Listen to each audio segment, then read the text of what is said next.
think it's your lucky day. Let's just leave it like that.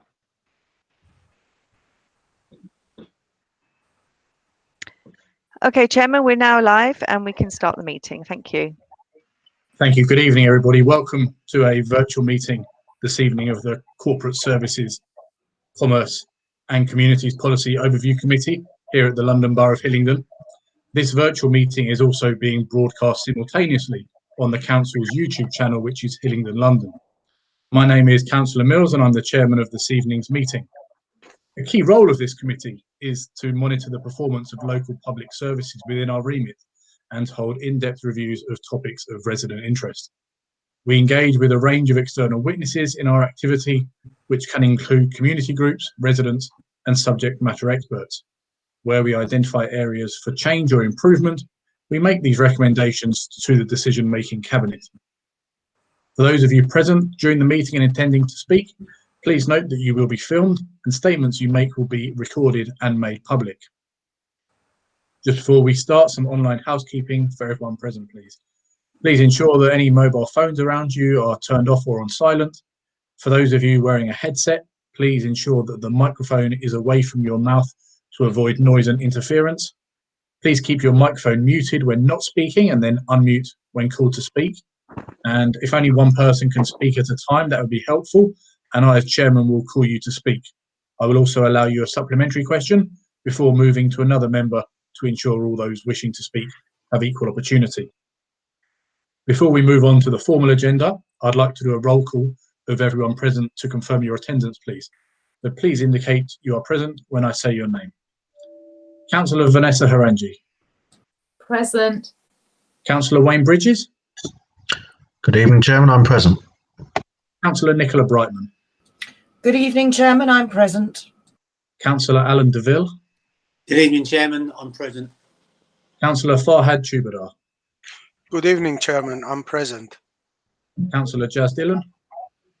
Good evening, Chairman. I'm present. Councillor Lindsay Bliss. Good evening. I'm present. And Councillor Scott Farley. Good evening, Chair. Present. Thank you very much. Also, please can the officers present indicate that they are also in the meeting. So firstly, Mike Talbot, the Director of Corporate Resources and Services. Good evening, I'm present. Thank you. Kevin Byrne, the Head of Health Integration and Voluntary Sector Partnerships. Chairman, I think he just unfortunately just left the meeting momentarily. I think he'll be joining again. Okay, thank you. Ian Waters, Financial Planning Manager. I'm present, Chair. Thank you. And Gary Pentecost, Head of Repairs, Engineering, Planned Works and Facilities Management. Good evening, Chair. I'm present. Thank you. And we also are joined by Liz Penny, who's a Democratic Services Officer. Good evening. I'm present. Kevin Burns just rejoined as well, Chairman. Thank you. Good evening, Kevin. Thank you. Good evening. Apologies for that again. I think I'm okay now. Thank you very much. And I'm also pleased to introduce our external witnesses representing Hillingdon Mind this evening in attendance in relation to the POC's voluntary sector response to COVID pandemic review. That's Angela Stango, the Director and Head of Psychotherapeutic Services in Hillingdon Mind. Good evening, Chair. I'm present. Thank you. In terms of technical meeting control, if any councillor should leave the virtual meeting partway through for a period of time, such as a lost connection, we will continue the meeting unless we are not quorum, and quorum is 5 councillors. Importantly, any councillor who does leave the meeting for a period of time will not be able to vote on a particular item should they not be present for it. Now, details of the business that are on the agenda for tonight can be seen on the agenda, copies of which are available on YouTube underneath the broadcast. So with that, I will move to agenda item 1, which is apologies for absence. No apologies this evening, Chairman. Thank you.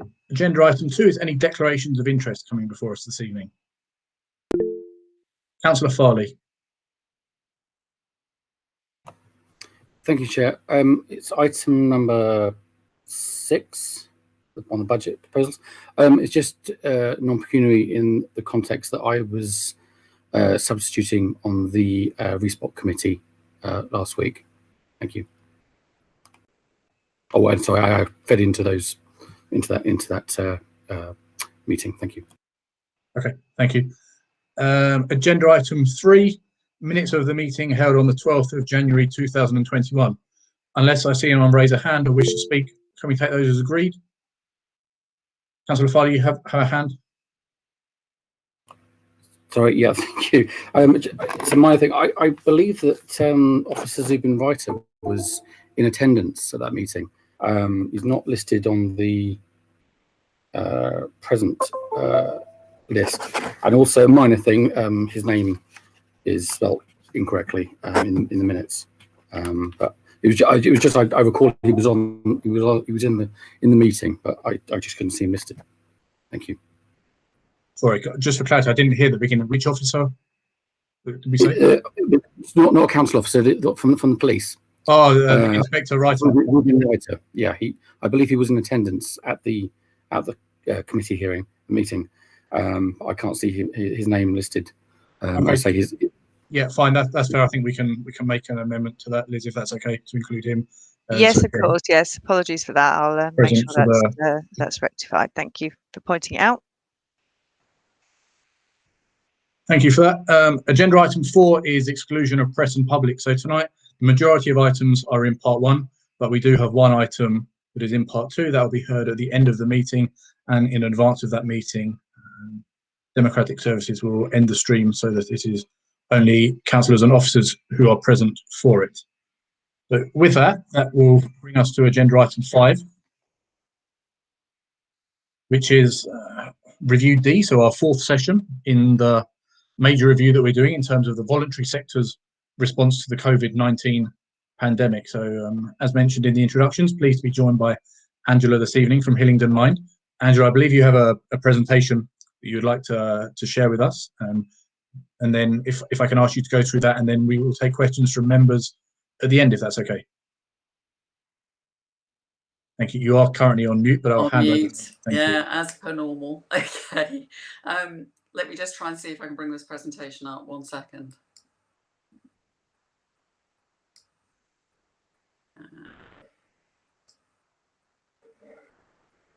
So, hold on.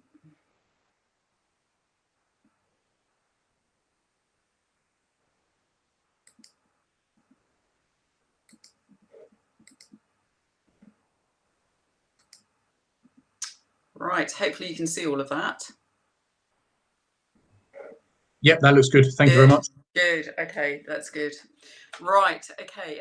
So this is basically Hillingdon Mind's response to the COVID situation, which feels like a long time ago now, but obviously started sort of February, March time of last year. And we could almost, I think as everybody else, could see it coming. So we started sort of preparing quite quickly during February and the early part of March in order to look at how we would deliver our services across the borough as they stand, and it meant basically rapidly moving our services to an online footing. So we see around about 160 people a week through the counselling services that we offer, and we moved those all onto online in March of 2020. So they actually went online about a week before lockdown, just to get everybody used to it and trying to sort of iron out any issues at that time. Our mental health recovery service, which probably has been the most affected actually throughout the pandemic, because a lot of it was to do with social clubs and meeting and going out for walks and doing a lot of therapeutic group work. We had to move over to telephone and online services, which basically during the initial phases of the pandemic was very much about emotional and mental health first aid to deal with crisis issues.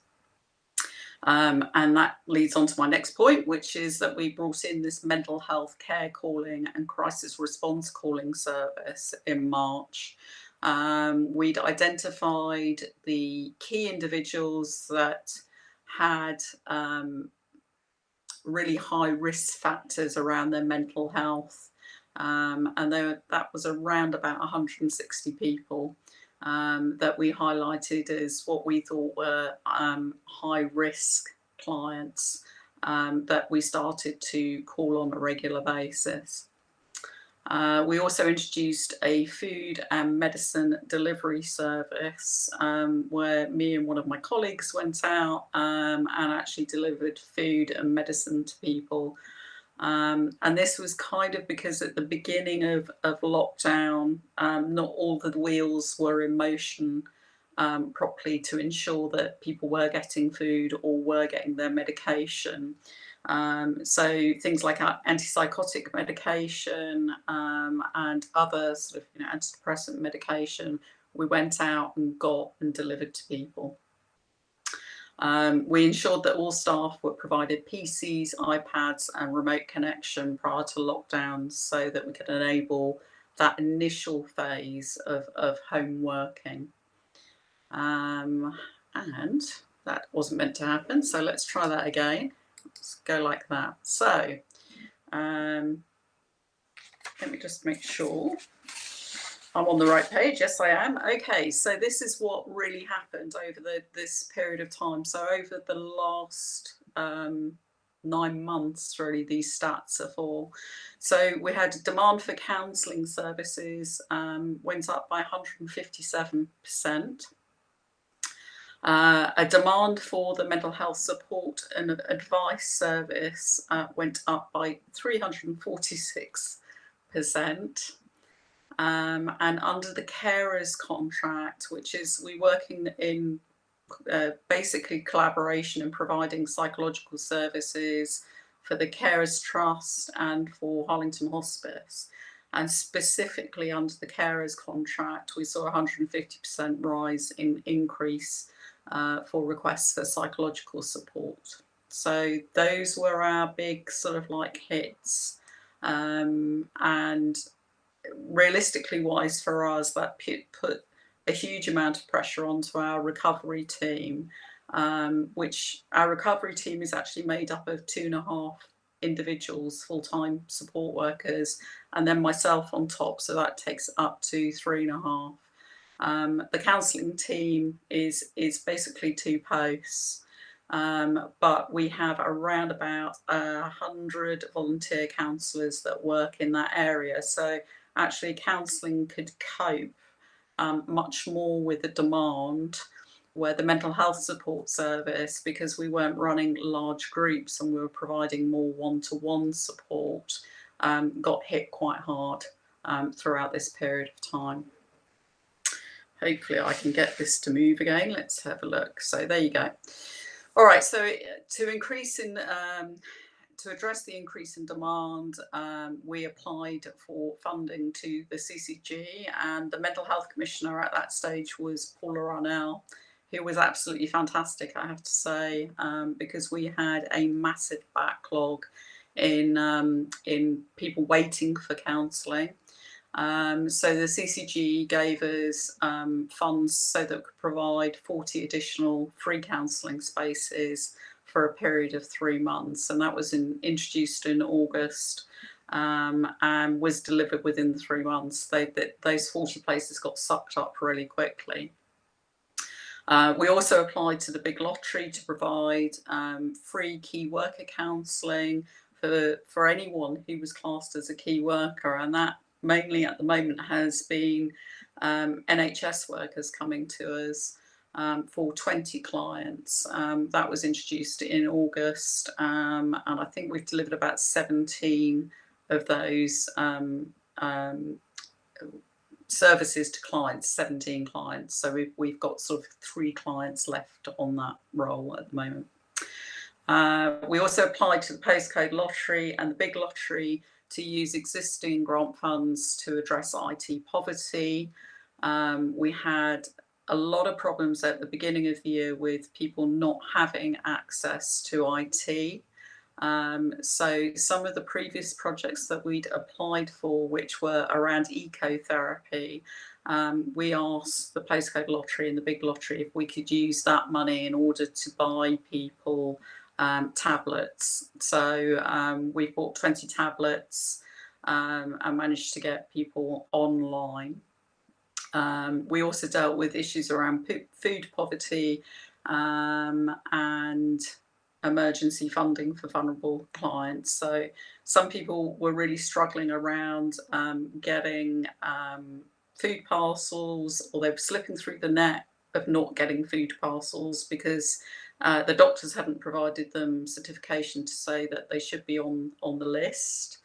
And also we also had initial problems with getting food bank vouchers, just because the system at the beginning wasn't working properly. So we ended up doing quite a lot of shopping at the beginning to certain individuals that were quite vulnerable. The other emergency funding were for things like somebody's cooker broke down, so we replaced their cooker for them, kettles, things like that that just couldn't get their hands on. So we went out and bought that for them.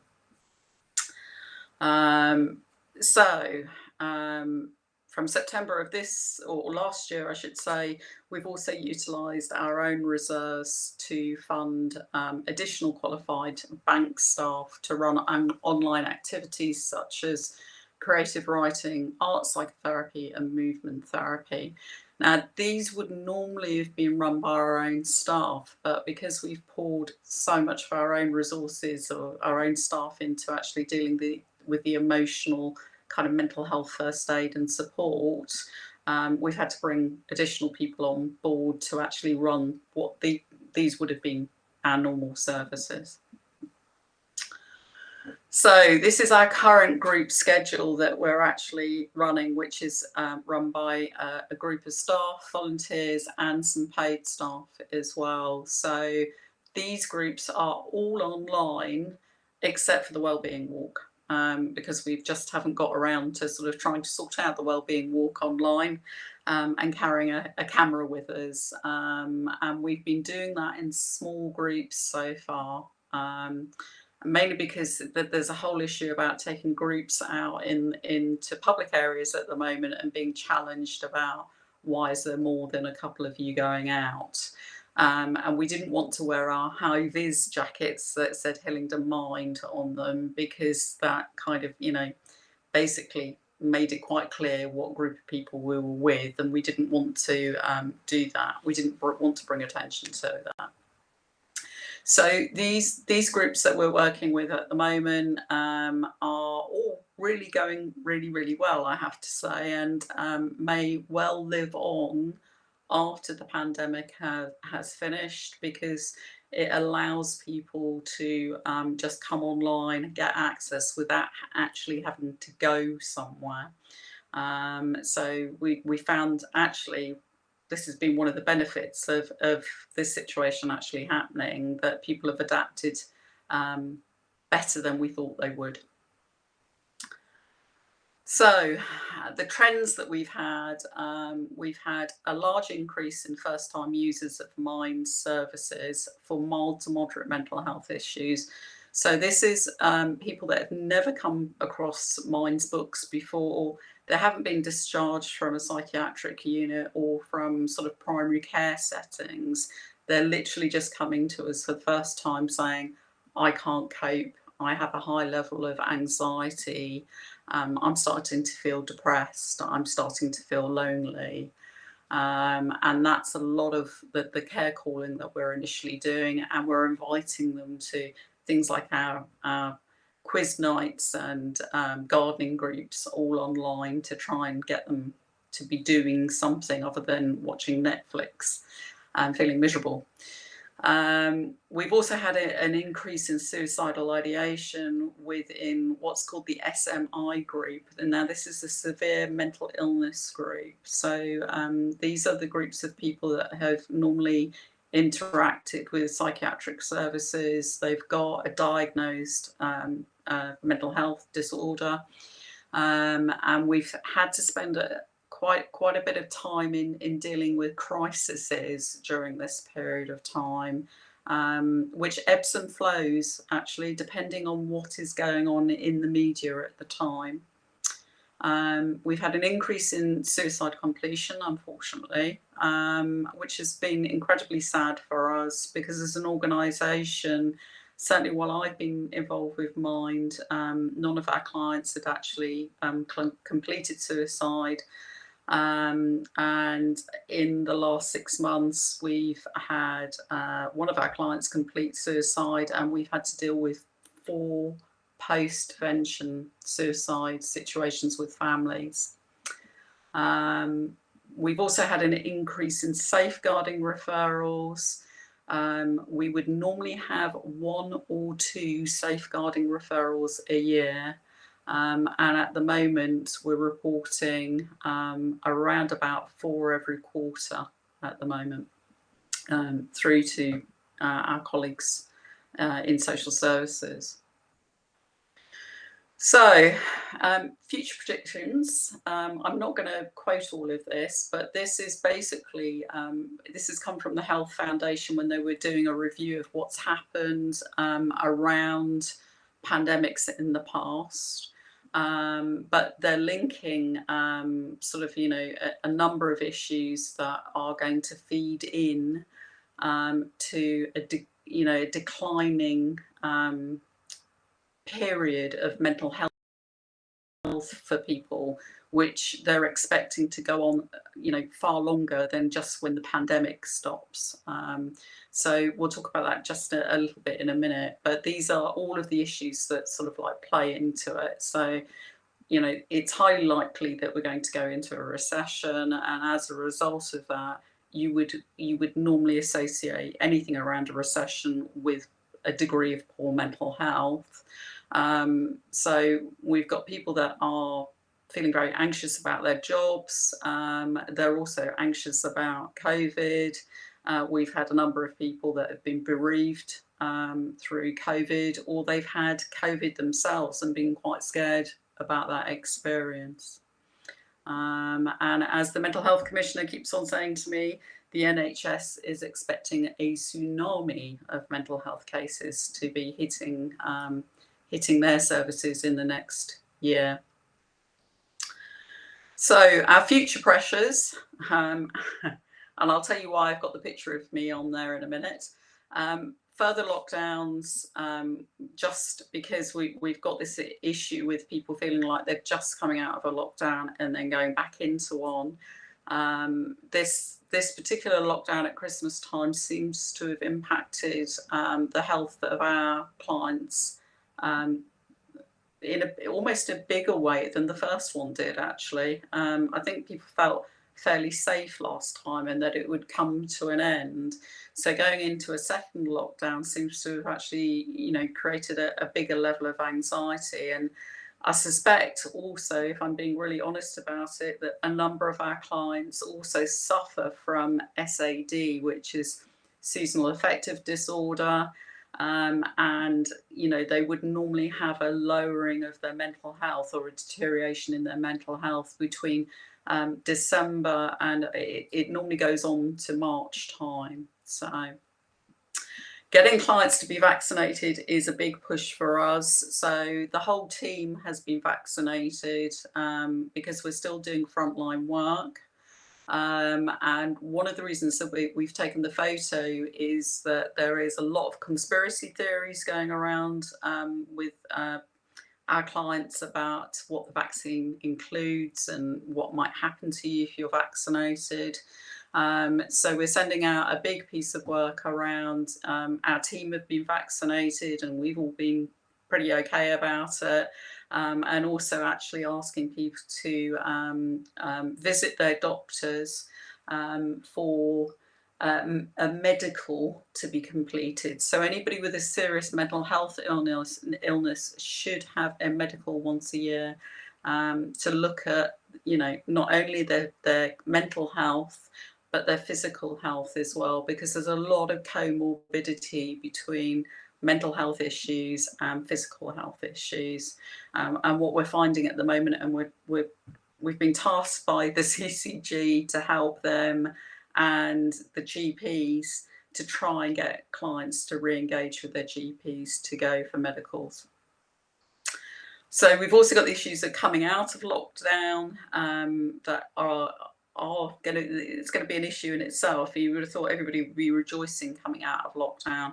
But we know that a lot of people are going to struggle with reconnection. And that's just reconnecting in going back to normal life, going back to work, and the anxieties that come out of that, and actually just coming out of their house and actually reconnecting in a social way. So we're looking at what projects we kind of put into place to help people reconnect.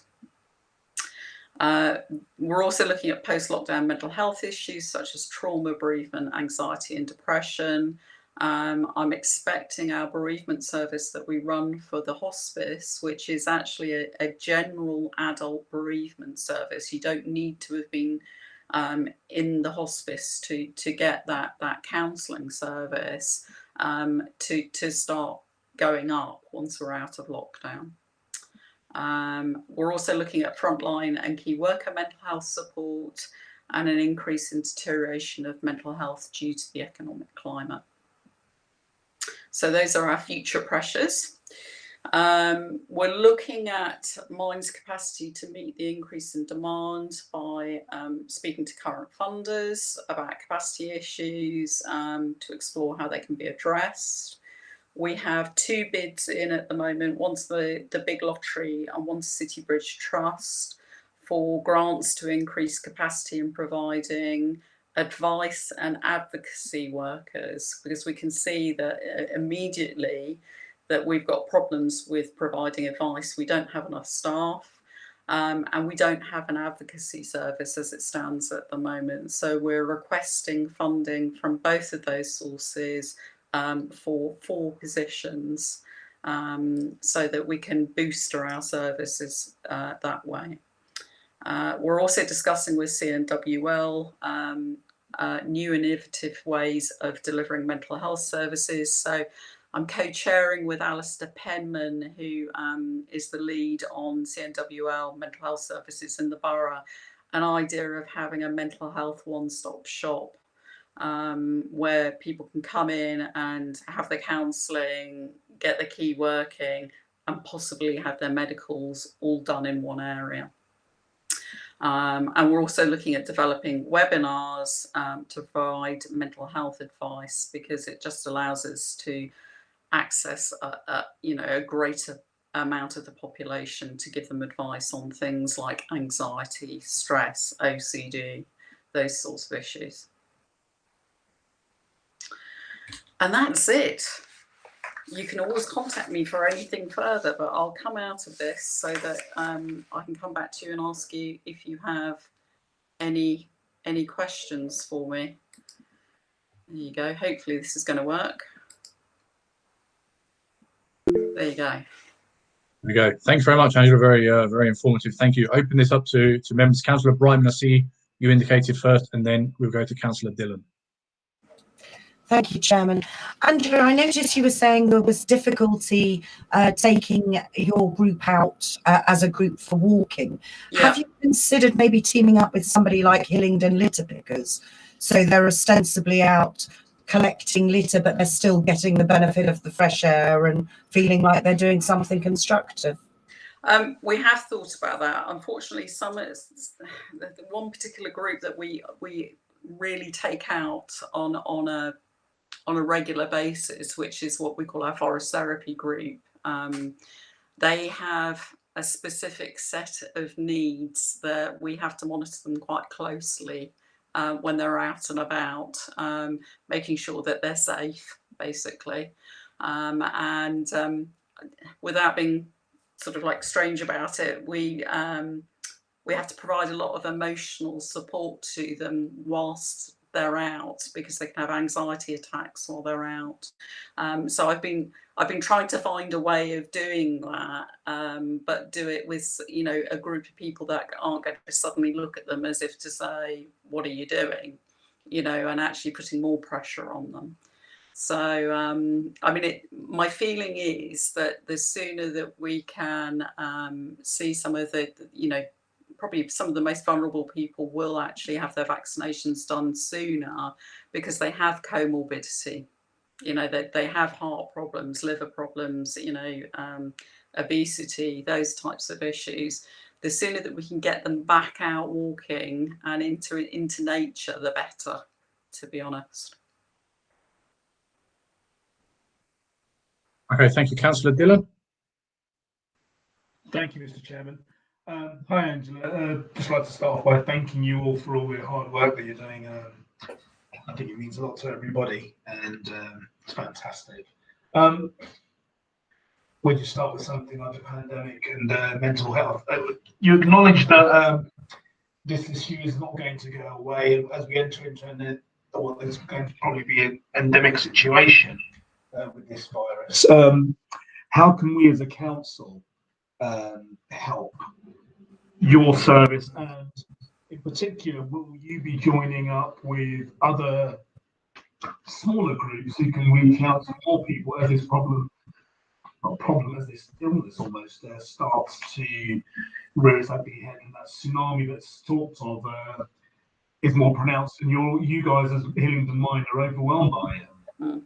Yeah, one of the key ways, I mean, we had a meeting with Carla Martin, who works for the borough, and she deals with a lot of the voluntary sector groups.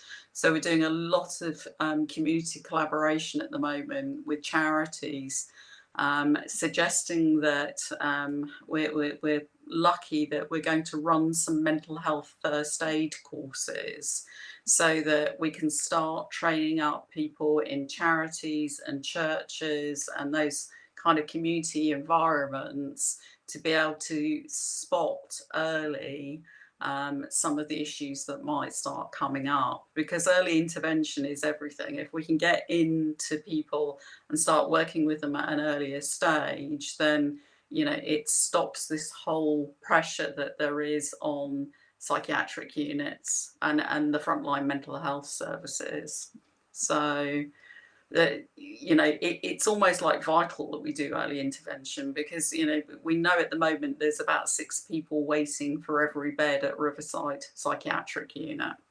So that indicates that we're already sort of at quite a worrying stage now. So we need to do something in order to educate people to say, if this starts happening, this is what you need to do in order to refer people in at an early stage.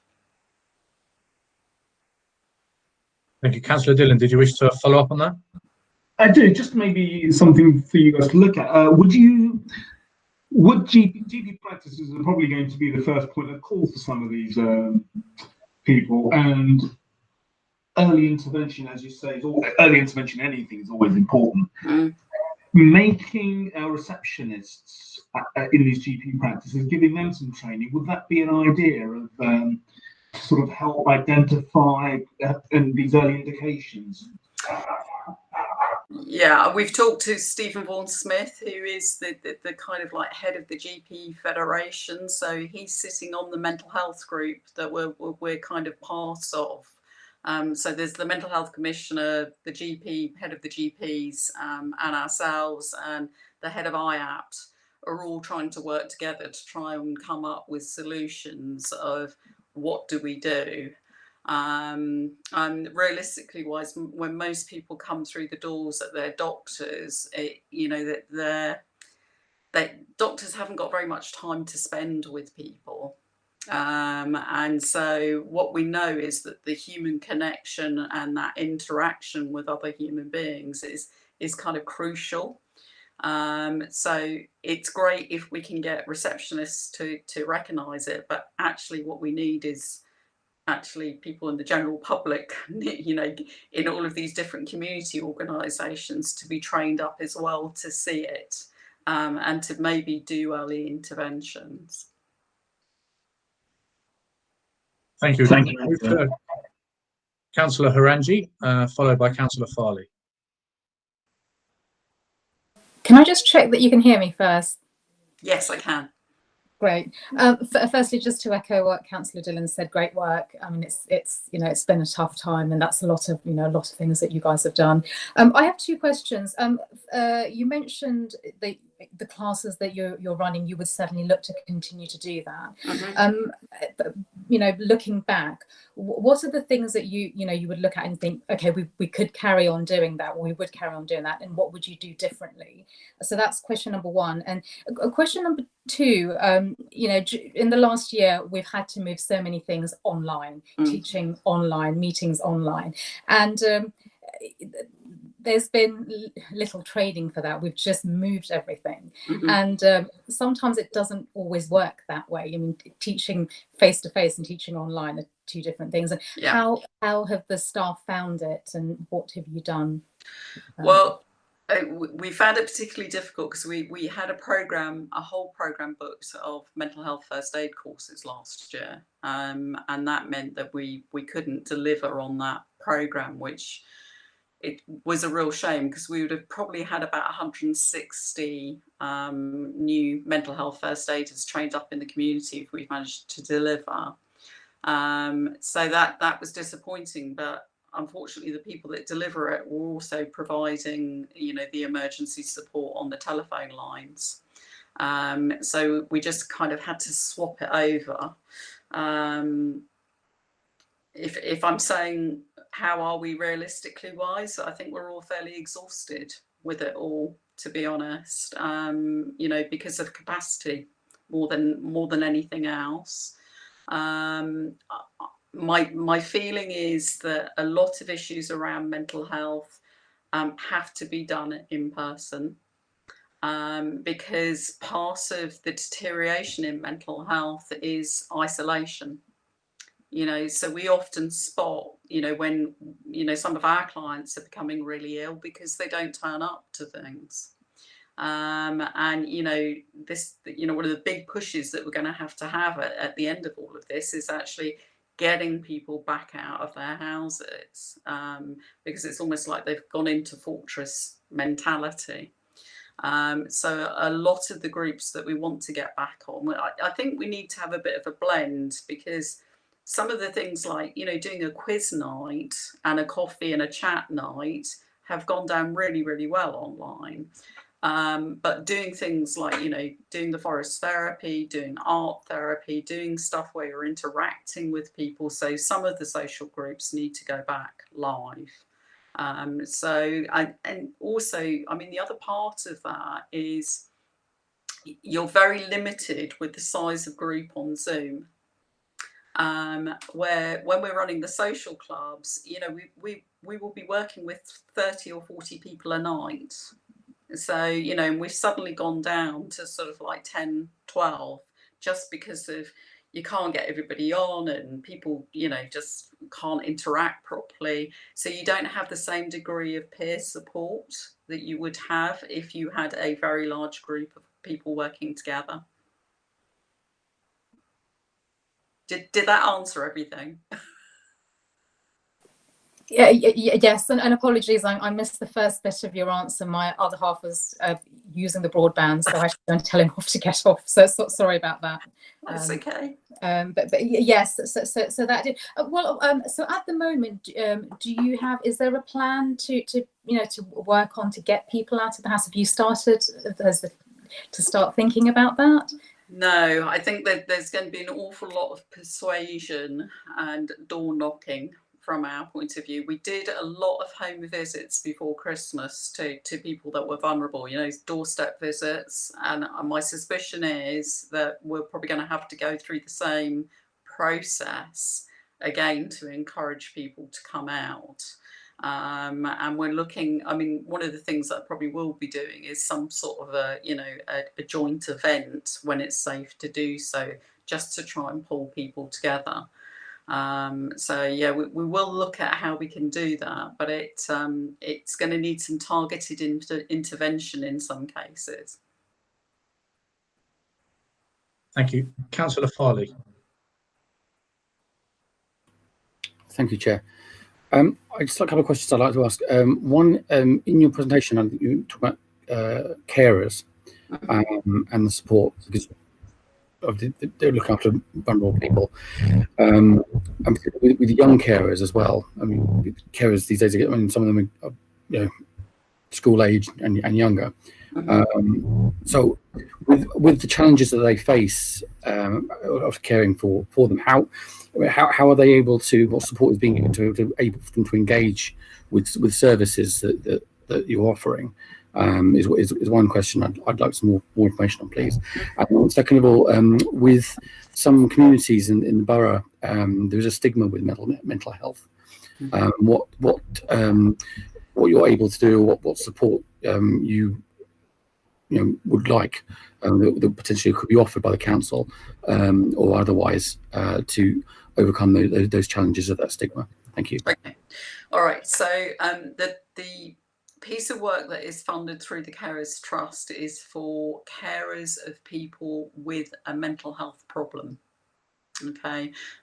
So the Carers Trust do their own bits other than that, and we do that one slice of work. And the reason that we've picked up that slice of work is because we have a greater understanding of mental health. And when we're talking to the carers, we understand, what a section 117 is, or, being section 20 or whatever. So we know what that means, but we also understand the process of the mental health illness. So we know that mental health illnesses ebb and flow, the serious ones. So that carers will often be okay for a long period of time, and then suddenly the person they're caring for goes into crisis, and we then have to step in. So there's two aspects to that service. One is a family support worker that provides practical support to that individual about, how do we help you in order to sort out your housing or whatever it is that's going on at the time, but also advocates for the carer in talking to people like the GP and secondary care and primary care services. The second part of the Carers Trust service is a psychotherapist that runs one-to-one sessions with carers while they're in crisis, but she also runs group psychotherapy services as well, which is great because obviously people often think it's only me that is really angry or frustrated with the person that I'm caring for, and when you put them into a group they recognise that actually that's across the board. So young people at the moment, there is no provision for mine to provide services for young people within LBH. We don't have any funding for it. So we basically Hillingdon Mind has joined up with what we call the North West London Minds. So we're mirror imaging what will be the new commissioning body. I'm not sure if you know, but the commissioning of mental health services has gone into what's called an integrated care service. And that person is going to decide where the money goes to North West London on mental health projects. So because all of the minds have grouped together, what we're trying to do is campaign with that commissioner for kind of realistically wise some sort of equality and parity of services across all of the boroughs that they're commissioning in, because what we're aware of is that some boroughs are getting really quite a lot of money for their services and other boroughs aren't getting as much, and we can't understand why. So that's one of the things that we want to tackle the new commissioning arm on, about, why are you doing that literally 10 miles down the road but you're not giving us the money to do that service? So, and part of that piece of work is to deal with young people. Specifically, it's the 16 to 25-year-olds that we're looking at because they're at the highest risk of self-harm and suicide completion.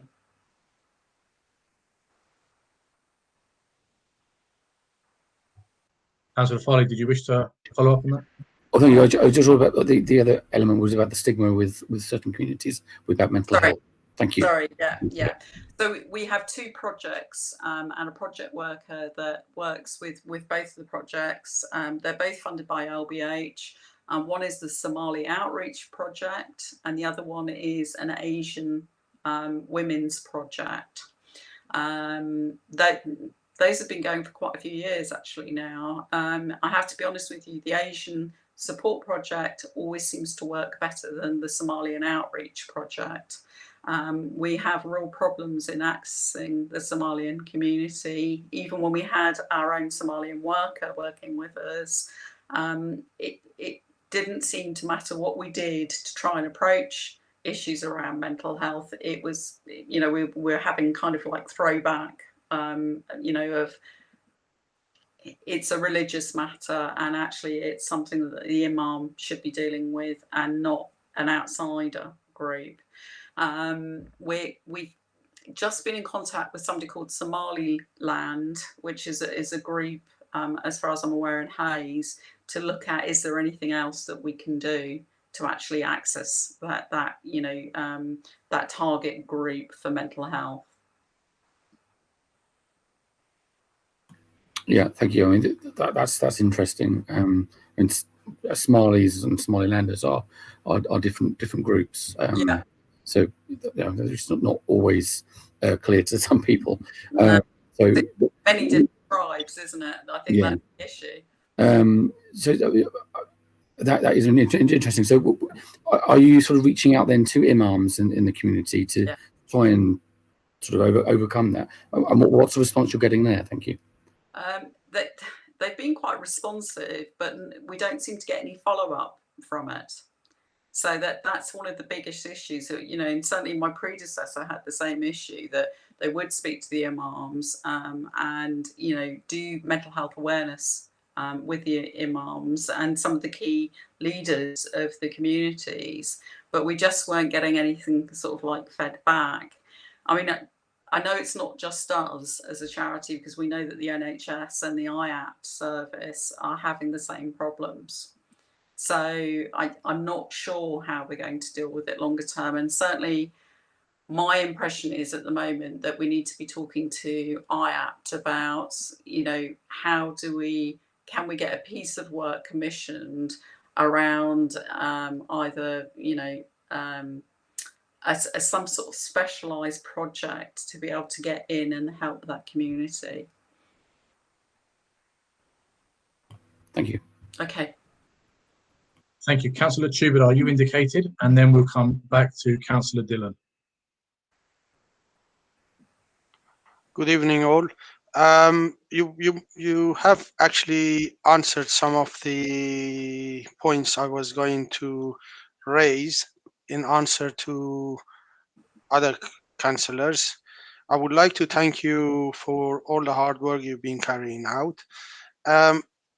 Expanding on your cooperation with the other North London boroughs, are you actually coordinating with them in terms of providing online services? Like, for example, you mentioned you were planning to provide webinars and organizing things which would help and assist people with their mental health. Are you organizing on those fronts? I know you mentioned you're organizing in terms of funding, etc., what you're going to receive. In terms of providing online services, okay, are you joining together with other boroughs?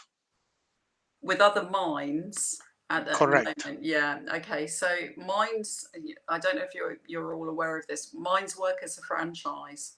Okay. So we all work as an independent mind with a link to the main mind, basically.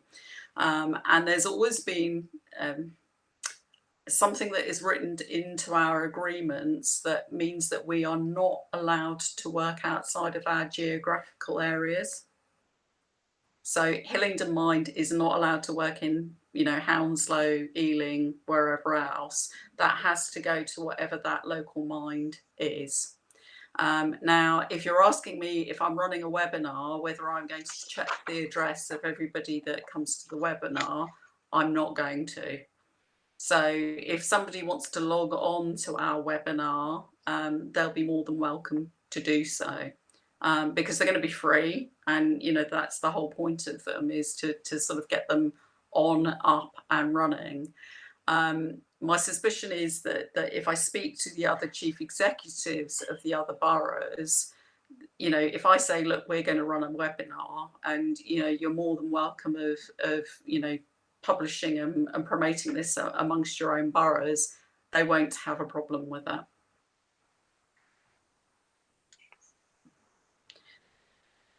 Shall I just clarify what the collaboration is? The collaboration is about basically getting the CCG to fund services in an equitable way across the 8 boroughs, as opposed to doing it piecemeal, which is what they have been doing in previous years. So we've basically aligned ourselves against the new commissioning area. And basically that means that, you know, if we can get them to do that, then all of the mines from Westminster through to Hillingdon should have equal services. I mean, some of them will be specific because, you know, obviously you've got areas that have Grenfell that are doing special services for Grenfell. But, you know, other services, there should be some sort of like, you know, parity of services across the board.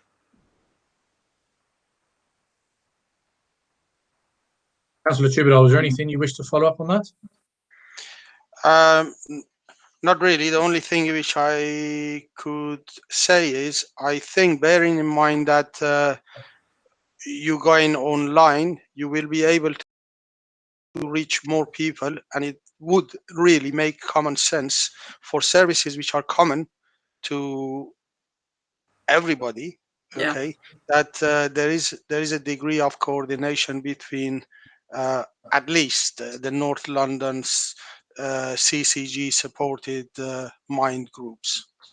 Yes, I mean, I do agree with that. I'm not disagreeing, because I think, you know, let's face it, if I'm doing something on stress and anxiety in Hillingdon, it's going to be generic to everybody who has a stress and anxiety issue. So yeah, I don't disagree. Thank you. Thank you. Back to Councillor Dillon, please.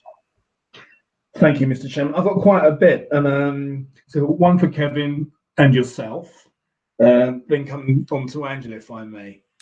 Is that okay? Fine with me. Kevin, yeah.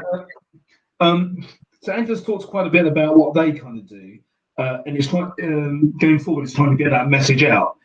Do we have a collaboration with Mind for Hillingdon online services where we would actually maybe put a document out and that could be available, and what kind of services are available with Hillingdon Mind, mental health, how else they feed into other local community groups? And then for the chairman, if that is the case, maybe we could do a piece, yourself and Angela, for Hillingdon people, where we talk about the services that are on offer, what they, where they can be accessed, and that it's, you know, even for the Somali groups, that it's not something that should be taboo.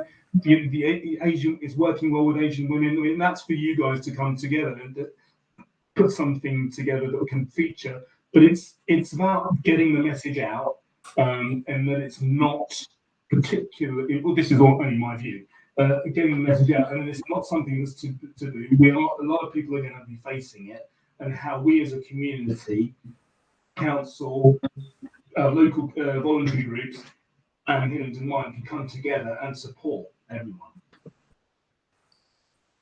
That's that bit.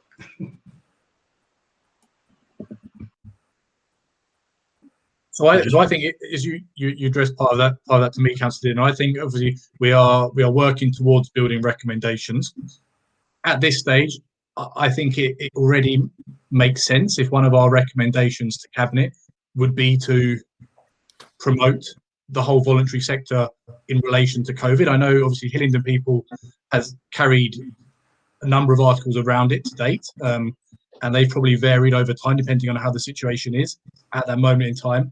But yeah, I think members would, well, obviously can't speak for members, but as chair, I would be minded to move a recommendation in our final report that includes something around the promotion of services, but also in terms of making availability and awareness of people for them. And I think that that would then have to be worked out at a granular level by the specialist departments and in coordination with Kevin in charge of the voluntary sector partnerships and comms in terms of how that's defined. But at a high level, I think that's obviously a pretty good start. But I'll pass to Kevin because I know he's indicated and sort of a response on that wider piece. Thank you, Chairman. Yes, no, I mean, just to reassure the committee that I know Angela pretty well. We work closely together, and as Angela mentioned, Carla Cantor in my team, who's our voluntary sector grants development officer, is all over this in many ways.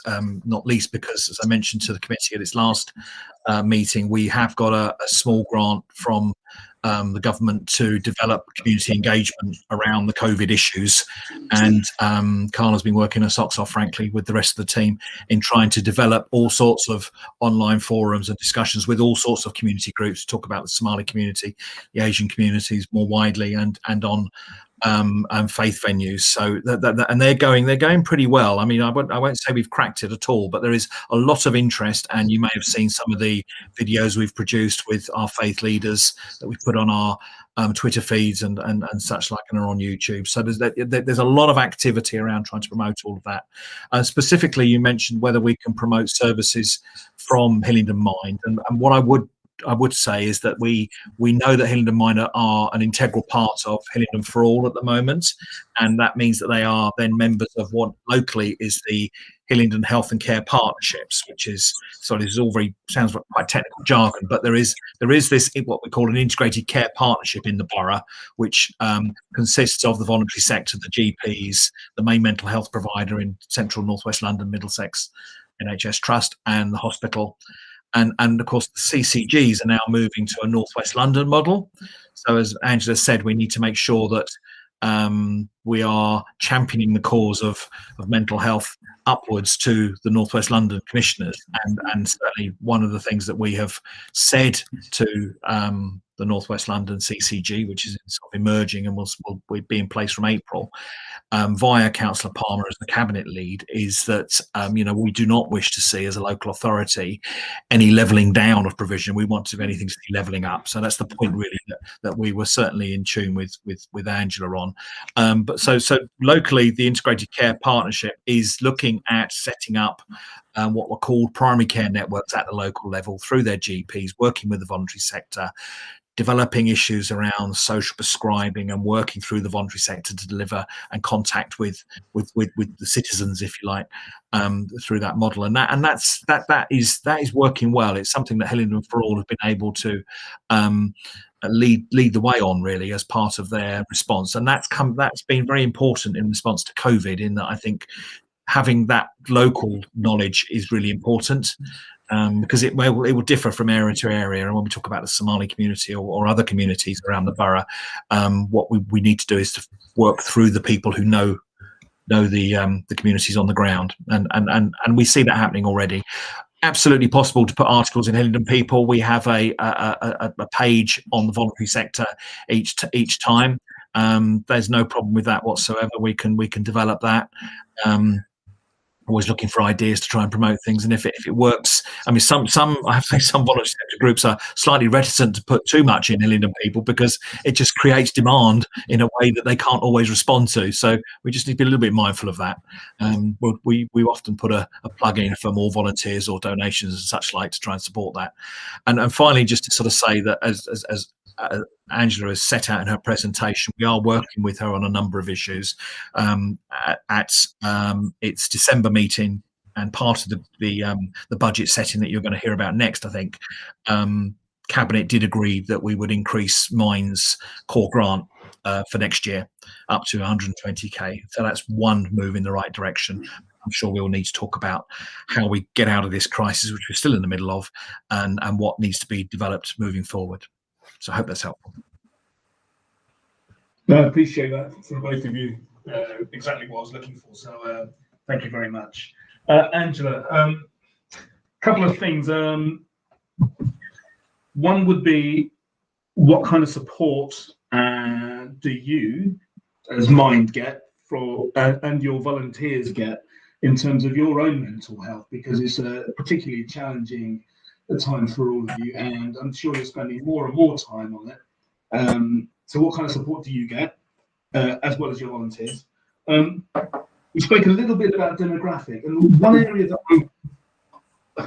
I suppose as a parent I'm quite concerned about is kids, anyone from 8 to 17, 18, who've been stuck for almost a year, inactive, at home. You know, the pressure's on the parent, certainly, but parents are also putting pressure on their children. They're not interacting with their friends or haven't been for a while. All sorts of issues, lack of physical education is another concern. And then my last one is, do you offer comedy nights? Because I think they're always, people can laugh a bit and that always cheers them up. And how does that help mental health? Okay, sorry, I didn't hear the last bit. Do we offer comedy nights? I still didn't hear it. Sorry, Jazz. Comedy. Oh, comedy. Yeah. Yes, they get a lot of comedy from us, I can tell you, on our calls. Okay, there's a fair bit in there. I mean, to be honest with you, the issue is around young people is there is no funding for us, and you know, one of the things that we've had to be really careful of, and Kevin's aware of this, is that Mind up until a couple of years ago were running a lot of services out of its own reserves, to the point that, you know, Mind, realistically wise, nearly shut down 3 years ago in Hillingdon. So we just can't get into that position again where we're not, you know, a viable charity. So anything that comes across my table, and I have to look at it from the point of view of, have we got the money to do this? And just be really quite sort of business-like about it. And that there are a lot of services that I would really like to offer, but we don't have the funding for. Central Mind don't give us any money. So if anybody has any sort of illusions around that, they need to go now. Whatever Central Mind earns goes straight to Central Mind's coffers. We don't see a penny of it. In fact, we have to pay them to be part of the franchise. So anything that we're given is either through grant funding, through the CCG, or through the local authority. So, you know, we basically have to be commissioned to run services. And cheekily, I will add this in because Kevin's team did approach me about running something on mental health at Christmas time. And I said, please don't, because we are so snowed under. You know, normally we would be doing 500 emotional support calls a year. And we did 940 in one period the other week. So we're at the stage where we've only got 2.5 of us doing that. And we're at the stage of not being able to cope with it because we're getting exhausted ourselves. Our own staff, how we work it is very much on the basis that they have flexible working, because people often will ring them in the evening time and on weekends. So we say very much to them, you know, you manage your own time, but you need to make sure you don't do any more than your set working week. And you need to have at least one day free a week where you're completely away from everything. We always offer them counselling, so they all have their own, you know, if they need to, and they have needed to this year because we had a client complete suicide in November. A number of the mental health recovery team have had to have counselling themselves. So, you know, that's there if they need it. We normally run some sort of team retreat for when we're all exhausted, but we've not been able to do that this year or the last year. So because we've not been able to take ourselves out of the area and actually just have a bit of a break. So we're rather full on at the moment. So so as soon as you said something about promotion, I have to say I kind of went, please don't at the moment, which sounds awful because I know the demand's there, you know, and I know the demand is going to increase. But we've really got to wait for Big Lottery and City Bridge Trust to give us some extra funding to get these 4 new people on board with us so that we can start giving the appropriate advice and advocacy. Thank you. I'm sure once Councillor Mills, the chairman, comes back to me and says, do I have any comments to make? I normally take my time, so it won't be a quick process in getting our recommendations back to Cabinet, I'm sure. Okay. So that's my fault with Councillor Mills, not anyone else's. With children, so you actually receive no funding with what are the schools? What are the schools saying in terms of this at the moment? And are you hearing that there will be government funding for anything, or can the schools are now we're running them as almost private enterprises these days. Can they fund anything? Yeah, I do know that the government are making funds available in 2 specific pots. One is for the under 16s and one's for the 16s to 25s. Certainly, I know in Northwest London we've expressed an interest for the work with the 16s to 25s at the moment, because it just has come out in the Northwest London area. So we've said we are interested in that. If something came out for younger children, then yes, we'd be interested in delivering it. I mean, there are other charities out there that deal with schools. People like Place to Be do specific work around mental health and schoolwork.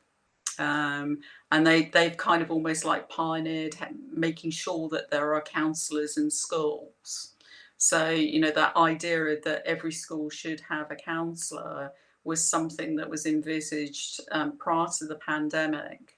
That it depends on the school and whether they're actually putting funding into that. Thank you, Angela. Kevin, just quickly on that, would it be possible to just get something in an email format from a few of the schools locally and see what they're kind of be doing or propose to do? We don't have to have a presentation, but it would be interesting to get some insight into what they're doing on mental health for children. Yes, we can, and there is. I mean, I can forward to you some of the reports that went to the Health and Wellbeing Board over the last year, around specifically around the children and adolescent mental health services run by CNWL, and the work that the council have been doing with others in the voluntary sector to do some of the earlier intervention work in stopping people needing the more detailed, if you like, support from the CAM service. We've been trying to shift the investment upstream so that people are supported early, and there are a number of projects. Again, I'm not going to pretend it's perfect, but there are a number of projects that the council supports through its own link service and through other areas that have been supported by the CCG. There's a project called Couth, which has been able to an online system which has been able to provide direct support to individuals who say online. That's been going for a while. That's proved very popular. Interesting enough, it's also been very effective at targeting groups from Black and minority ethnic communities who might not traditionally come to some of the other services that might be available. So there is definitely an offer there, and there is a wider wider explanation really perhaps of how children and young people are supported through the schools and through the more formal statutory services, through their mental health, and schools here have a fundamental role. So I can certainly point you to a few documents that explain that in a bit more detail, if that's helpful. For me personally, it would be if anyone else as a committee, if the chairman decides it can be circulated as a committee, so be it. But personally, I would appreciate it. Thank you.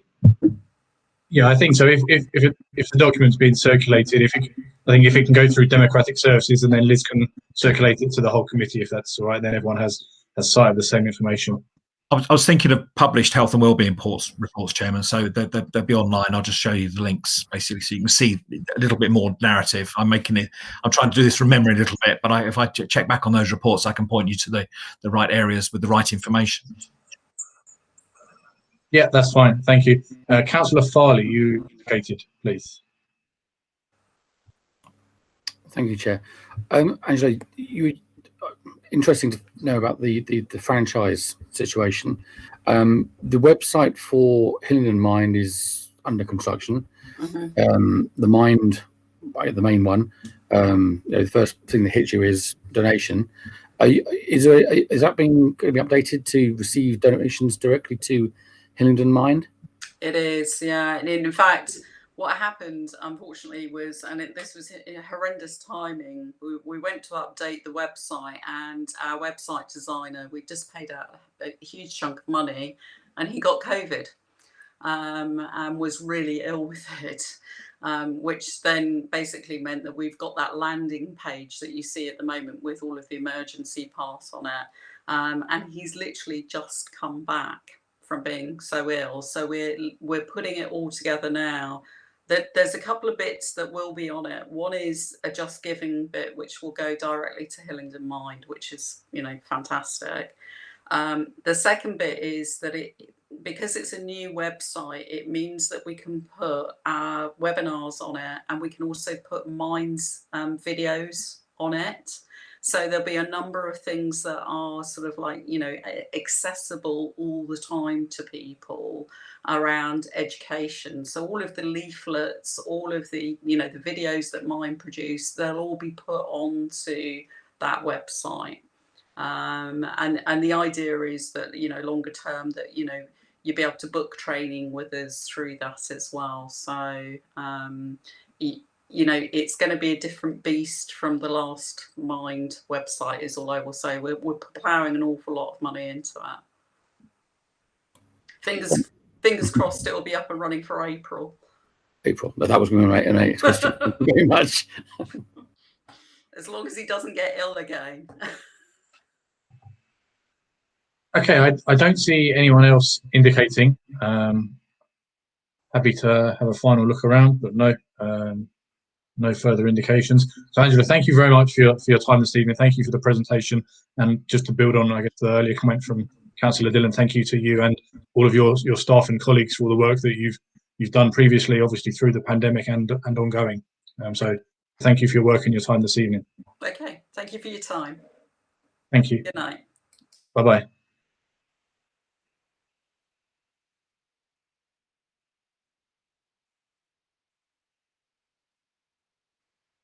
Okay, so I don't know, Andrew, I'm not sure if you're still online. Obviously, you don't have to stay for the rest of the meeting. I know you're on mute, but you obviously don't have to remain online for the rest of it.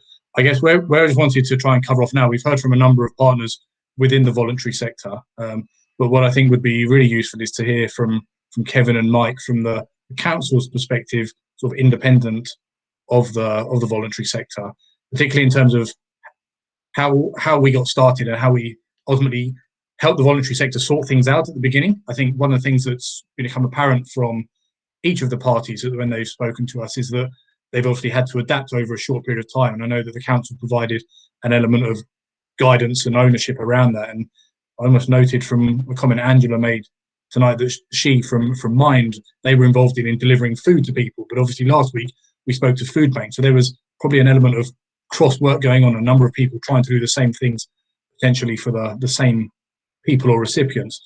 So I'm not sure if Mike or Kevin, if one of you is going to sort of lead on this in terms of the council's response and how we coordinated everything with everyone in the voluntary sector. Yes, Chair, I can come in on that one, Councillor Mills. My involvement with this, I was working alongside Jean Palmer, who's our Deputy Chief Executive, and in partnership with Hillingdon for All. So I'm going to talk to you a little bit about how we created the Hillingdon's COVID-19 community hub together, what that work looked like, and then perhaps reflect as I go through on some of the lessons we learned in that coordination. The community hub, when we set it up, obviously when you reflect back on the time, the word's been used very often recently, but it completely was unprecedented. We were commissioning brand new services, sometimes within a day, and we were also working in a shifting landscape, if you like, with daily updates, daily changes to what the expectations, and the size of the problem grew, dramatically as time was going on. So there was a lot of shifting sand, I would say, at the time. as a council, we worked with Hillingdon for All. There was an initial expectation that almost we would support them with funding and they would be able to create this hub, if you like, and these services, which would include a contact centre, food distribution, pharmacy deliveries, care calling, and even dog walking services were initially the sort of things that were being thought of. But we quickly identified that basically the Hillingdon for All, the charities didn't have the infrastructure that the council had. And so it became a question of infrastructure. And to give some examples, Hillingdon for All, their combined response, they would have 4 phone lines available to them to take what was going to be hundreds of calls. So very quickly, very early on, we realised we were able to commission a dedicated contact centre and scale up our current operation very quickly and have the capacity to have 20 people on the calls.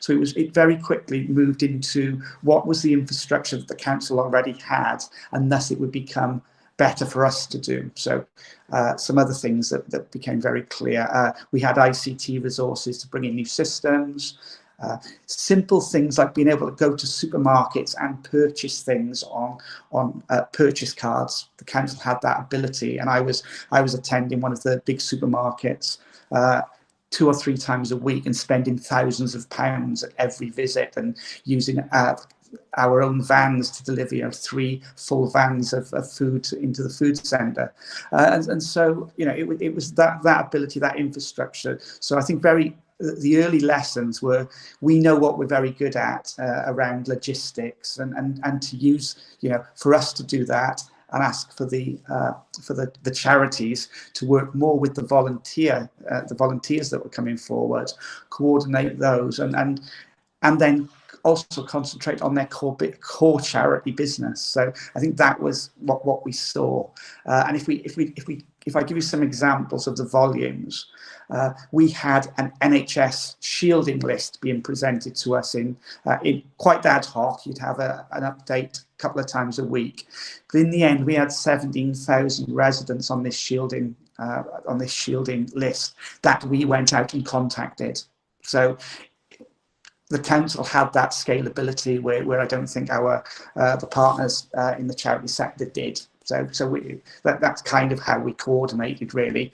And very soon, I think after the first couple of months, even the food side of it, we were doing half of it anyway. We were providing a bespoke shopping service, and we would take, and covering for maybe some of the supermarkets who didn't have the capacity at that time. They ramped up over the months. But we did move then, and we agreed with Sally and Julian, who we were coordinating with, that we would take the whole service because it was within our ability to deploy our resources in that way. And so eventually we kind of, and now all of the community hub work, we kind of take over and we refer into the charities. And now we, instead of running our own food bank, we've built partnerships with Kevin's Help with the food banks. So we have a referral process. So yeah, so I think that's probably how it went, and yeah, the lessons learned was to play to our strengths and understand that our infrastructure is completely different, but it was more robust in these circumstances. And of course, the charities' services, their strengths, would play into that and delivering their core service, getting them back into the ability to do that was really important. So I think from that, the question I guess I have around that is, in terms of improvements for the voluntary sector and the charities, like I say, their strength is in delivering their specific services. They're the subject matter experts in that. The infrastructure is the part that we've had to help them with. How more prepared are they now to be more self-sufficient and less reliant on the council from this perspective, I guess, because we as a council are not going to continue to run all of the voluntary sector services for them, because that's what the voluntary sector is there for. And ultimately, the amounts, whilst I think it was noted that Hillingdon Mind, we've increased the level of grant for them and funding, that's not going to obviously be an ongoing solution across the board. So in terms of the work we've done with them in terms of infrastructure, what support have we provided them for them to be able to I guess, organise and make themselves, again, I guess reflecting on Andrew's comments, to make themselves more business-like so that they can manage their own operations? Yeah. I think Kevin will probably want to come in on this one, but what I would say is that I don't see, apart from the food banks that we've done, that the council has run any of those third sector services. What we have done is respond to a demand that was caused through the crisis, and actually through the programme, what we have done is found ways of working very well with, say, the food bank and making those referral processes work for us. There have been a number of grants that have been distributed through an emergency grant process, and I'll let Kevin catch you up with that. Yeah, if I may, Chairman, there's a couple of things it's probably worth pointing to as to how we've helped the sector more broadly, rather than just how we've worked with them on the community hub. So very early on in the process, we did agree to sign up to something called the London Funders Pledge, where we said to all of the recipients of our core grant, if you remember, the council issues about £1.5 million worth of grants directly to a number of the voluntary sector organisations, such as the partners we have at H4All and Hillingdon Mines we've talked about. So we said to all of those, look, we're not going to hold you to account on spending all of that money exactly in the way that you said you would. You've got some flexibility there, so use it, you know, as you need to respond and adjust to support your areas. We also said we wouldn't be clawing back any of the money from them during that year. So basically we gave them that sort of flexibility, and they didn't have to feel sort of beholden to a funder to do things in a way that was basically designed 18 months before they received the grant. What was the second point I was going to make? We've supported through that core grant on an ongoing basis. So there is a whole package that went to December cabinet, which I think is helpful. Yeah. So I think that's pretty much what I'm hearing from them. Another way in which we've helped them is, as we heard from Hillingdon for All first off through Sally and Julian, that they would that H4All has aspirations of developing itself as an organisation that sort of represents the sector and supports the sector, so not just its constituent parts. And I think there is an issue that we are beginning to see more of some of the much smaller charities, and I think Councillor Dillon alluded to this a little bit earlier and maybe in previous meetings, that some of those are in a much more precarious system than those who are perhaps part of a wider network like Mind or Age UK or Carers Trust. And what we've done is to provide a small amount of grant to help support Hillingdon for All to develop its capacity building role in working with some of those smaller charities. So what we're seeing is groups where it's tough out there for them. It's tough out there for businesses as well, of course, because their volunteers are falling in terms of numbers. Their donations are falling because nobody has spare cash to give to them, or perhaps the facility to be able to support them in the way they used to. So that, you know, some groups have relied on income from activities through a building, and those buildings are empty. So they may have an asset, but they don't know what to do with it. So they need to sort of reinvent themselves a little bit, look again at their operating model, cut their cloth accordingly, and think about how they can achieve their aims in a different way. And what we've done through Hillingdon for All and through some further support is to help facilitate that, so that there is a route for these groups to at least explore what their options are and come to their own decisions in a way that they're supported. And that didn't exist before. And we'll keep an eye on that as we go through the coming year to see how it works, really, because we don't really know what's going to happen. We don't know what the fallout's going to be, whether people will be able to go back to previous operating models in the way that they may like to, or whether they've got to, as you've heard from Angela, move services online and adjust in a different way. I hope that helps. Yeah, thank you. Anyone wish to ask any questions around this? I don't. Councillor Dillon, go ahead. Hi, Kevin. Hopefully this is just a quick one. The money what's our audit process on these the grants that we give to the voluntary sector? We must have an audit process on what they spend, how they spend it. Has that been relaxed recently, and is there one that exists? Basically, well, I would assume there is. I mean, one of the conditions we set as part of the core grant process is we have a right of audit. We don't really exercise it. We don't send the auditors in looking at their businesses. What we do is insist on seeing all of their financial returns, so their annual accounts, etc., and they are scrutinised by our finance team as part of the grants assessment process. So it's part of our due diligence, really, before we make recommendations to cabinet, which happens each December, that we review the financial situation of each of the grant applicants and take decisions based on that. So we look at, I mean, the way I try to describe it with groups when I talk to them is we want them to prove to us that what their application is viable.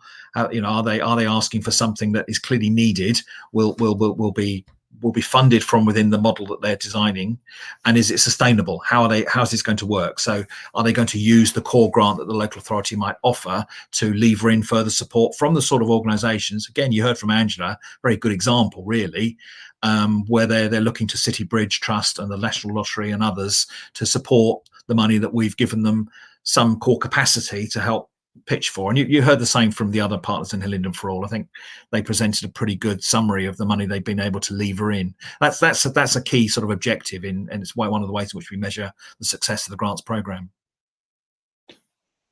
And if I may come in on another question, H4All, do we have, and I'm sure this has been mentioned, or you just told us previously, and forgive me if it has been, do we have council representation on that?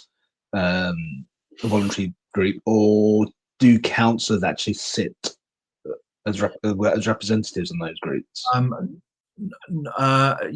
Sort of yes and no. If you ask someone from Democratic Services, they probably get. Sorry, Liz is there, isn't she? She might give you a different view. There are some organisations in which councillors can be nominated, and I'm not an expert on all of that. What tends to happen is that because these groups are embedded in our communities, that a number of elected members do become involved either as trustees or even employees in some cases. So clearly, there are links there, but we don't have a formal right to appoint people to those boards. At the end of the day, each charity stands on its own legs. Basically, it is an independent organisation, and its trustees are accountable for its operations. So we don't insist or require an elected member to be part of that, but we do have other controls and checks and balances to make sure that they do basically what they say they're going to do with the grant we give them, and we ensure we get good value from that. Thank you. Can I just ask, in terms of just on Hillingdon for All, where they're now operating as sort of the established umbrella organisation almost, through the past, well, we're now 9-10 months, have we also identified new charities and voluntary sector groups that we didn't know about that have almost come to us as part of this, that we've now been able to feed into Hillingdon for All and get them working together? I guess one of the things that stands out to me is around how can we get groups who are trying to do similar things to work together to effectively minimise their costs and overheads, rather than all of them doing it separately from 3 different small shops / offices, to combine in a medium-sized office and pay 50% more rather than 3 of them paying 100%. Yeah. So, and one of the things we've been able to do, and this is the grant that we received from the Ministry from Housing, Communities and Local Government, which we're spending now through Hillingdon for All, is to map the voluntary sector. We're using that on the basis that it will help us in engaging with those communities in respect of COVID. But once the work's done, it will have other uses. So we're going to try and trawl through our networks and our contacts, and we've got people seconded from Hillingdon for All to do the work, because it's in short term, to give us a much better understanding of who's out there and what they're doing. And it changes, obviously groups come and go, and we've got a pretty good idea, but I would never say we know exactly, and you'd be surprised what does actually come up. It's the whole nature of the voluntary sector, really. Sometimes it can be quite short term. People come together for a project and set up an organisation and such like, but the more we can capture what's going on in our borough and in our communities, then the better place we will be to be able to work through those groups to communicate essential messages. At the moment, that's very much about COVID, but it will soon be about other things as we move into, a much more of a recovery phase. Thank you. Councillor Dillon again. Thank you, Mr. Chairman. It's just following from your point. So as H4All begins to become this umbrella art, previously they had mentioned that they kind of look after their own interests first, if that's the right way of saying it, and then they go into the smaller groups. And you're smiling already. If we're not going to promote it, but as bigger, isn't there a danger that the smaller groups are neglected, but yet they're looking up at these guys thinking, well, when am I going to get my turn, or when am I going to get my input and help that I need? Are you guys are just looking after yourselves all the time? Yeah, I mean, I think the reason I smile is I think it's a bit harsh to say that they just look after themselves all the time. I think they know that they are stronger if they can prove that they are representing the voluntary sector rather than just a small selection of groups that have decided to come together. And it really depends on their aims and objectives. We the areas I'd like to see them develop is in capacity building. So when groups need help, we're trying to grow and to develop, and with their governance and such like, they can go somewhere. At the moment, they can't really go anywhere in Hillingdon. And also in developing and managing volunteers, which is quite an art in itself, really, in working to recruit and to train and support, and recognizing that there will be a churn and people will gain skills and move on. And actually that's not a bad outcome all the time, far from it. Those sorts of issues, if you understand them and you think ahead and plan for them, then some of these groups can do better with it. So they're the sort of things that I'd like to see H4All support us with. I mean, I think they are. I mean, I take them at face value. They are sincere, I believe, in terms of the support they have offered to the wider sector. I think that there's work to be done there. It's not, they've got to reach out and they've got to develop. But it is, I think, they all recognise that it's not about competition and market share in the voluntary sector. It's about working together to try and meet the needs of residents. And I think the more we can do that, then the better it will be and the stronger it will be. And if we can share back office functions in the way and say, make that more viable, then that's going to help too, because, I think there's some tough times ahead really for all of us in this, both in terms of council finances and for the voluntary sector in surviving through this process. Thank you, Kevin. Appreciate that. Cheers. Okay, thank you very much both. Mike, Kevin, thank you. I don't see anyone else raise a hand, so thank you for your time, not just this evening, but throughout the review so far as well, and obviously the work with the voluntary sector partners. Thank you. Okay, thank you. Good night. Good night. Thank you.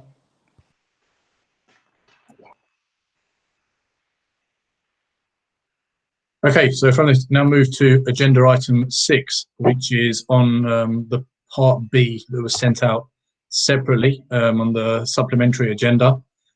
This is the budget proposal comments from the policy overview committees.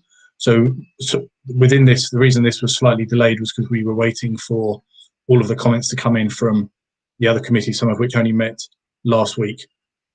As agreed at the last meeting, there are comments proposed in this pack from this committee, which are at the top of page 6. Does anyone wish to make any comments on those, or are we happy to agree those as a committee, which will carry forward to the budget meeting? No, I don't see any indication. So if everyone's happy with that, then say that as agreed. Thank you. Takes us to agenda item 7, which is on Hillingdon First Limited, which is an information paper. Ian gets a return gig back with us again. So he's going to talk through basically what Hillingdon First are, what they've done to date, and what the future proposals are and plans in terms of housing development. So Ian, over to you. Thank you. Thank you, Chair. Yes, so Hillingdon First Limited was set up by the company as a property development company focused on in-borough residential development to complement the council's own sort of in-house social affordable housing delivery. The first scheme that's is now completed and we're in the process of selling properties was done for open market sales.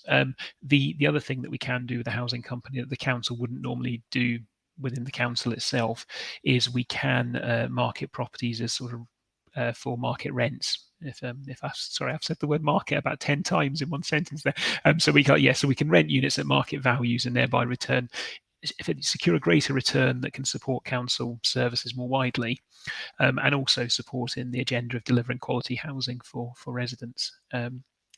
The company itself was established with the council as the sole shareholder, and we have a governance framework whereby there's a shareholder committee with sort of relevant cabinet members on the committee that oversee the company's operations, and effectively the key document by which they sort of direct their activities is the business plan. The business plan sets out effectively the developments that we're working on, and an idea of scale and the kind of projects that are being proposed.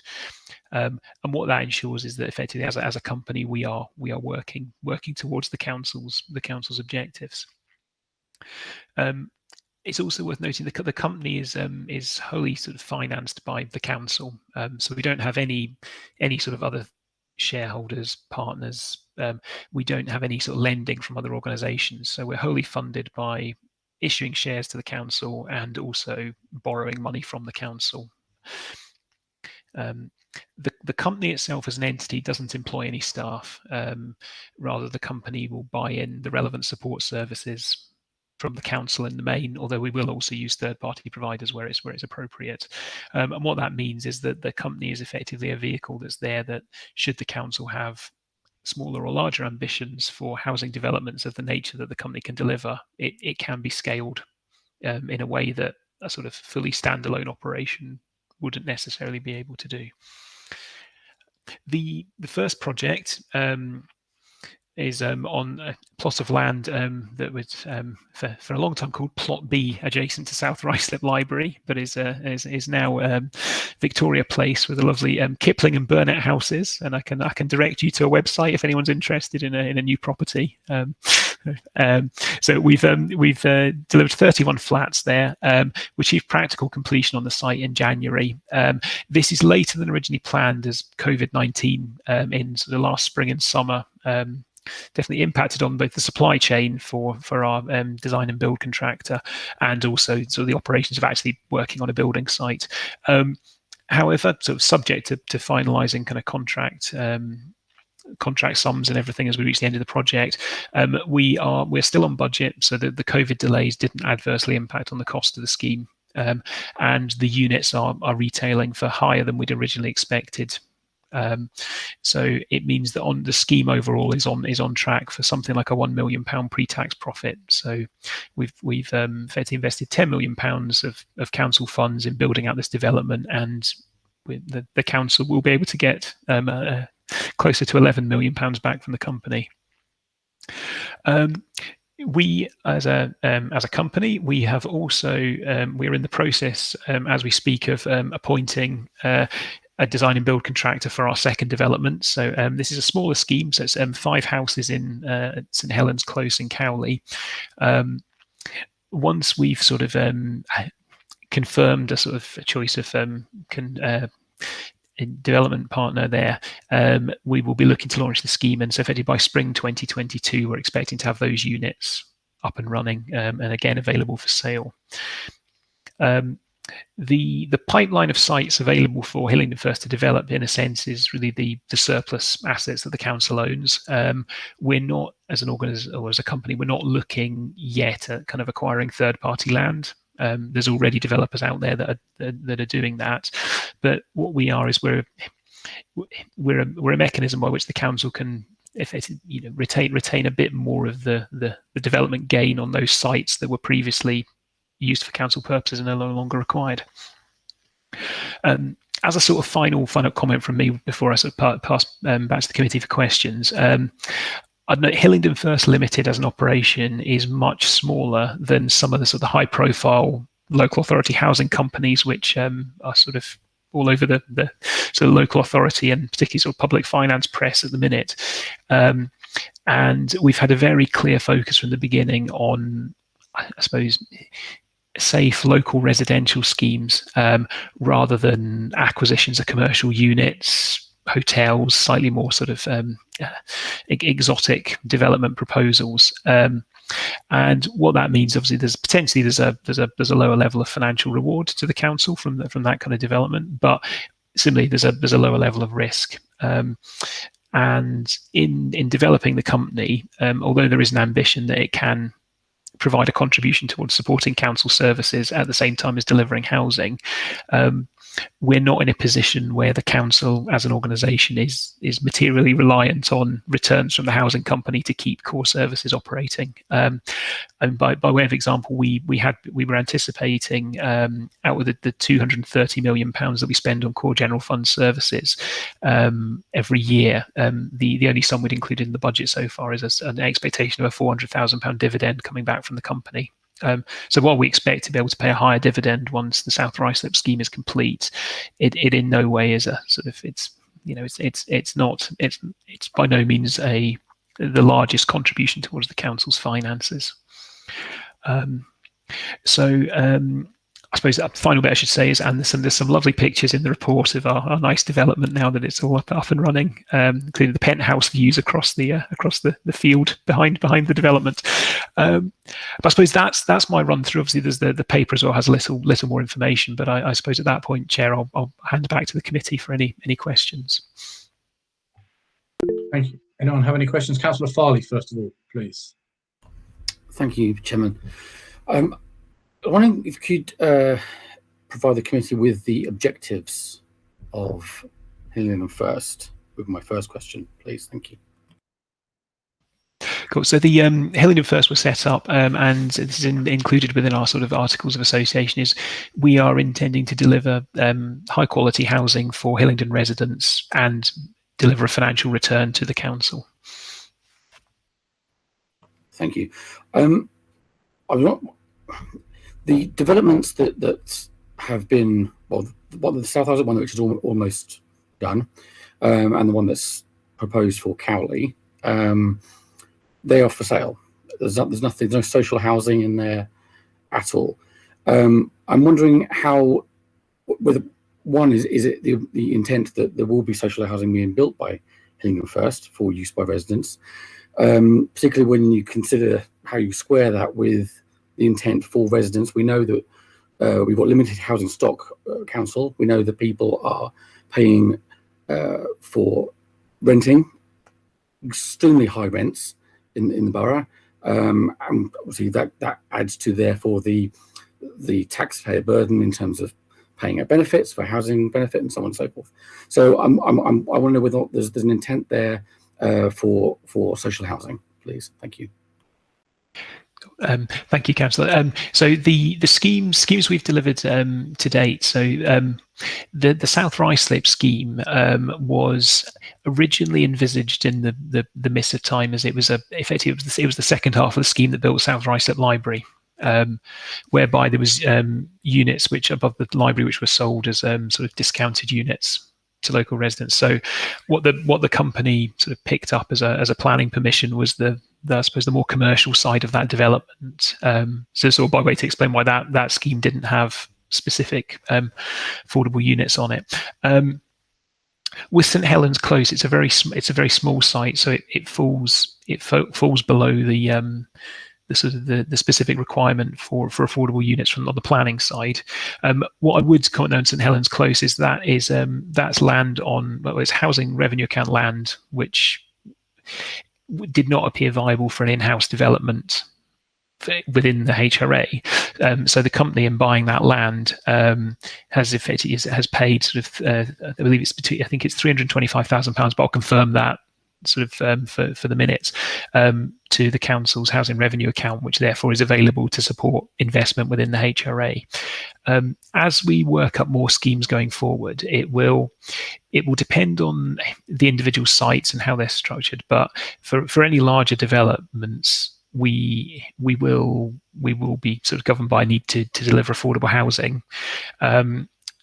most likely is that we'll end up with effectively a joint venture between the council and Hillingdon First, whereby if Hillingdon First builds out a scheme, we'd anticipate almost the council having first refusal on the affordable units that are built out as part of the scheme.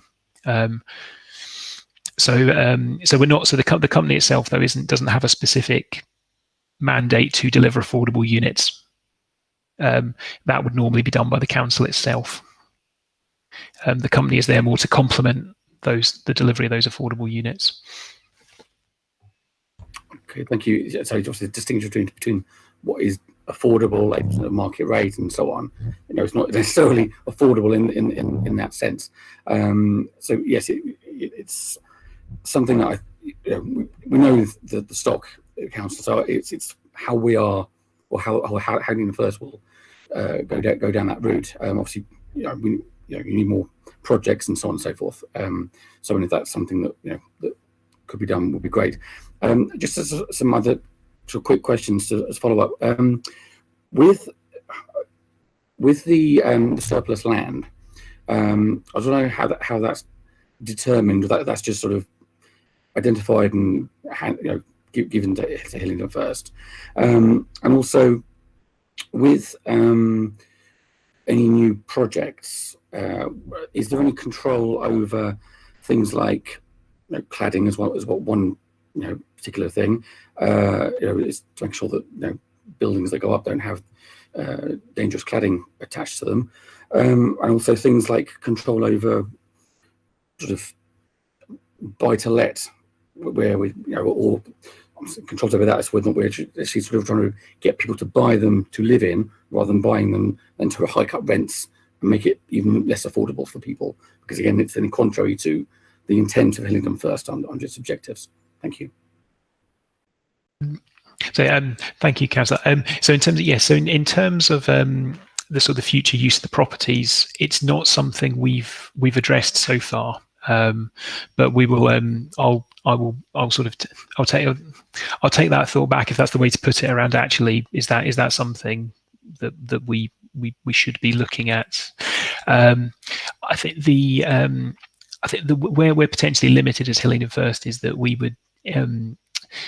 I suppose rather than operating as the local authority, it would more be we would be able to do what any other property developer would be able to do. So potentially some of those levers we may have less access to some of those levers as the company than we would do as the council.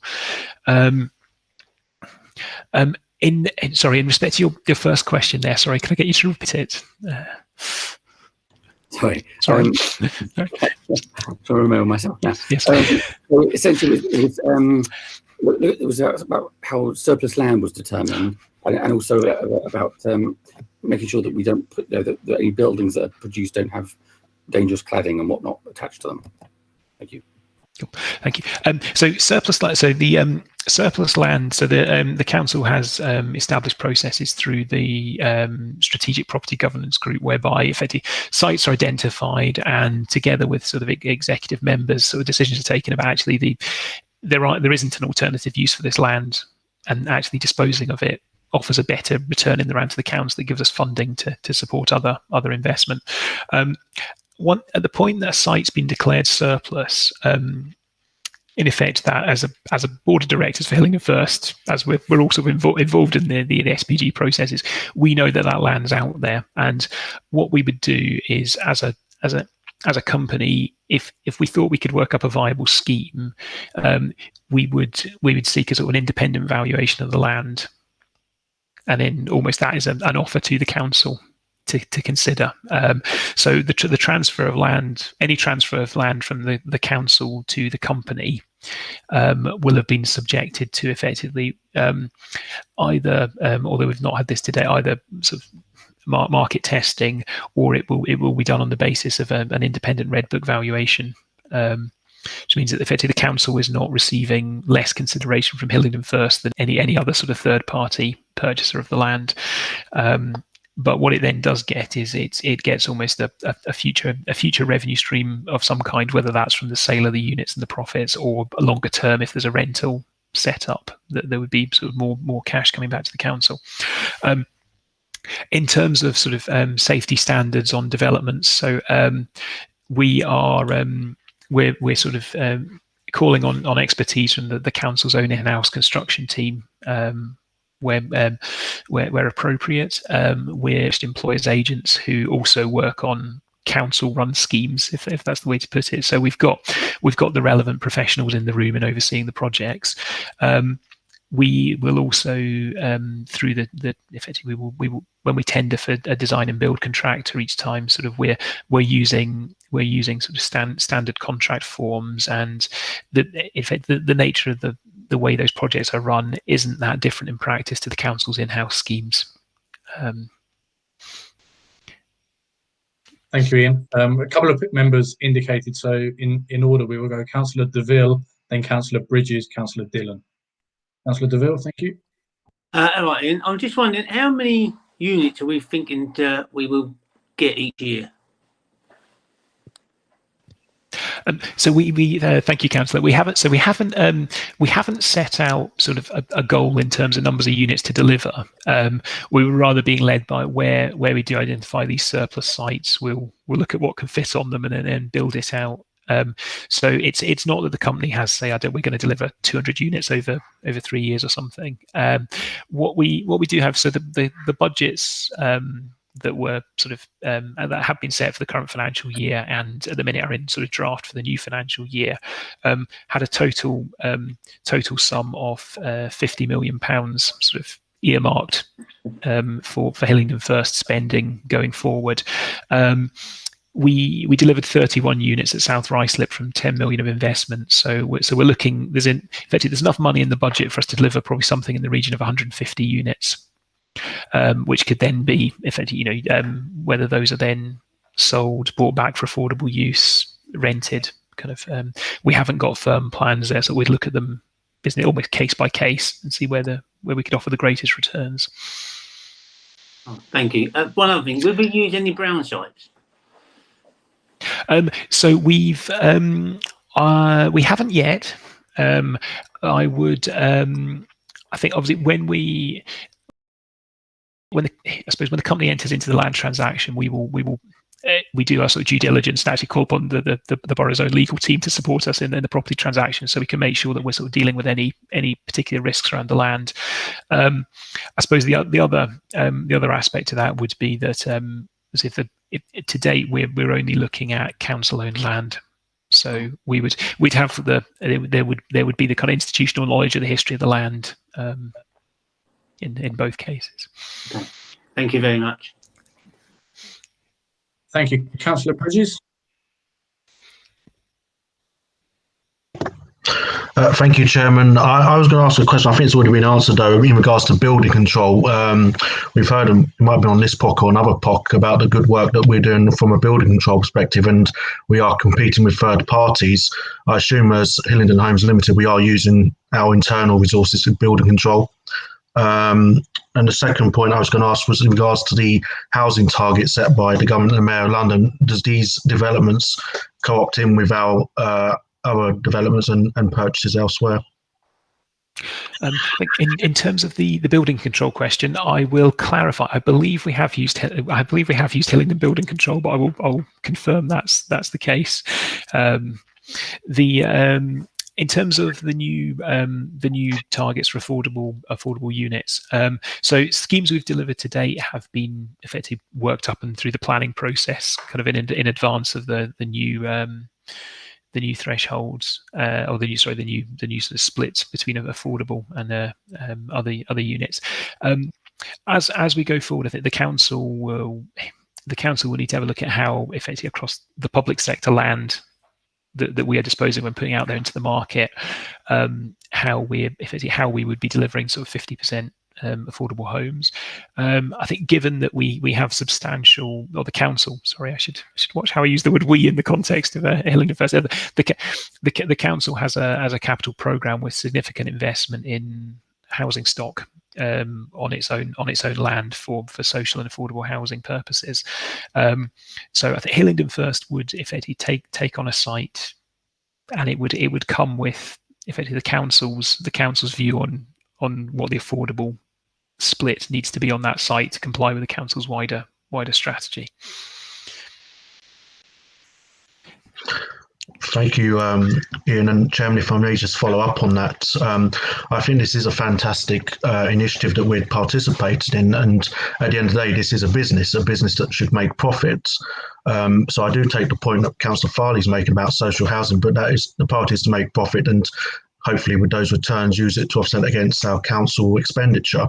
It should also be noted by this committee that we have for some time been using the receipts from Help to Buy schemes, selling council properties, to actually buy properties at commercial value to put them back into housing stock. So I do believe Councillor Farley has a point where we could potentially look at that.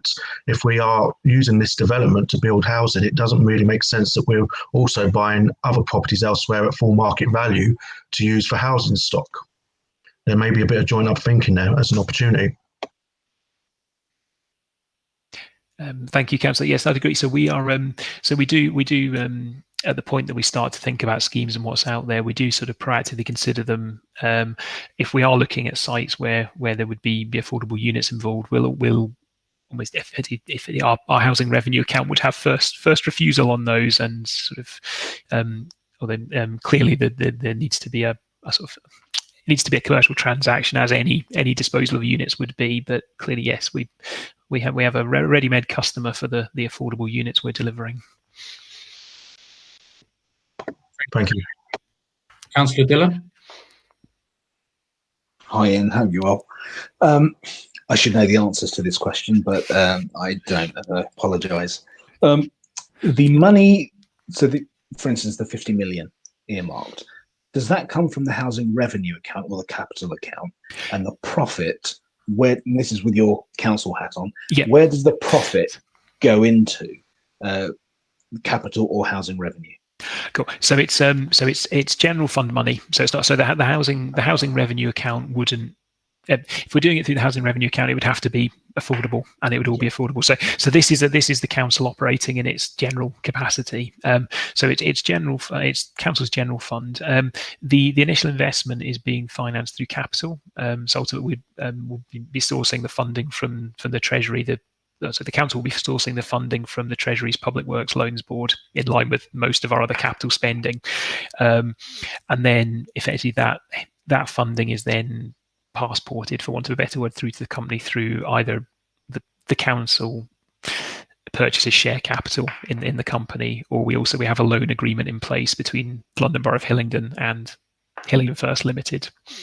We use a sort of combination of the two. Right. Okay. Thank you. Oh, sorry. And the any profits coming back would therefore accrue to the general fund. Okay. But where we use land, if we use housing revenue account land that doesn't work for internal HRA developments, we would be Hillingdon First would be purchasing land from the HRA, and the land purchase transaction would benefit the housing revenue account. Okay. So the second part of my question is, Hillingdon First Limited is a commercial enterprise, right? And I'll give you an example. We get, when we have a lot of them, and I've seen it at planning committees, garage sites which are built on. Now, as a Hillingdon First Limited must get the opportunity to buy them first, but turns those down. They then go out on the open market and are sold to a developer. He builds, and he's able to build on them and make a profit. Right? How does that scenario come about? Why? And is it because we are not a bona fide developer employing our own staff and therefore farm everything out so it costs us more, or is it other, or are there other reasons behind it? So I'd say so. In terms of there's definitely, although Hillingdon First is able to, I suppose, the Hillingdon First has sort of advantages over the London Borough of Hillingdon in terms of commissioning and delivering construction works. Exactly as you put it, there is. If we had our own in-house, if we were a bona fide development company and we employed our own builders, actually we had those guys working for us. Effectively, we would take a sort of middleman out out of the chain, and therefore there'd be more profit could accrue to Hillingdon First, and therefore come back to the council. Obviously, the flip side of that is that sort of we would be setting up that operation, and that would come with overheads and that we'd need to manage. So I have to looking back from the sort of the beginning of Hillingdon First, I have to admit I've been probably one of the people that's worried that these smaller sites we wouldn't necessarily be able to make them commercially viable.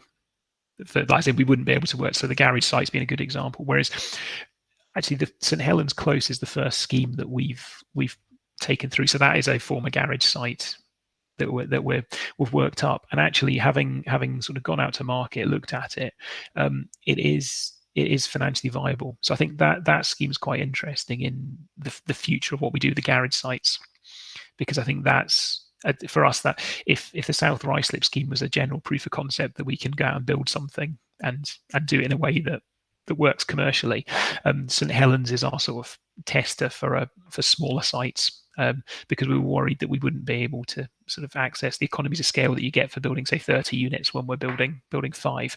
But I'm quite positive in terms of where we've got to St Helens Close at the minute. I think bodes well for Hillingdon First being able to step in on more of those smaller sites. Chairman, if I may, is that because there's been a learning curve on the part of Hillingdon First in how we develop, or because we have, through experience, been able to employ better contractors who we don't pay as much? Should I say that? I think it's a learning curve. So what we've with Hillingdon First, and Helens is the first one where we've sort of gone out and said we are going to go and properly work up a scheme on this small site. Let's see if we can make it stack up.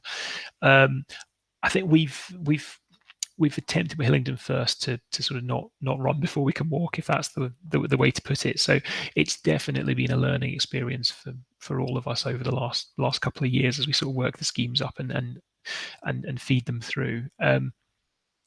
I think one of the areas where we potentially we can work with a wider pool of contractors as Hillingdon First than we potentially can as the council, because although we will hold contractors to the same standards in terms of delivery and safety and all those sort of vital areas,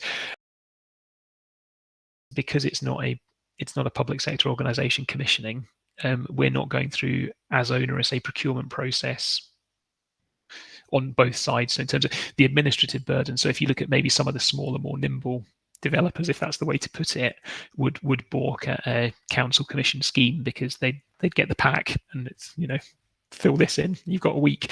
So whereas with Hillingdon First, we're able to sort of streamline that process, if that's the way to put that. No, very good to hear. I'm glad we've learned some lessons, and I'm glad we actually brought this to committee. So it's great to hear. Good luck. Ian, thank you. Can I just ask, in terms of what you talk about each scheme effectively being judged on its own merits, obviously the South Ruislip one, you mentioned that all units were up for sale. Is there any thought that Hillingdon First will retain any of the units themselves for rent as a longer term investment, or is the main approach principle of the company to just build, develop and sell? Going forward, so some of this almost sort of would be sort of almost a question to refer back to the council in a sense around what kind of revenue stream would the council prefer from the developments. With South Ruislip, the decision was taken to build them to sell, because almost we could demonstrate that we could go out and build something and do it for a viable price. I mean, my own kind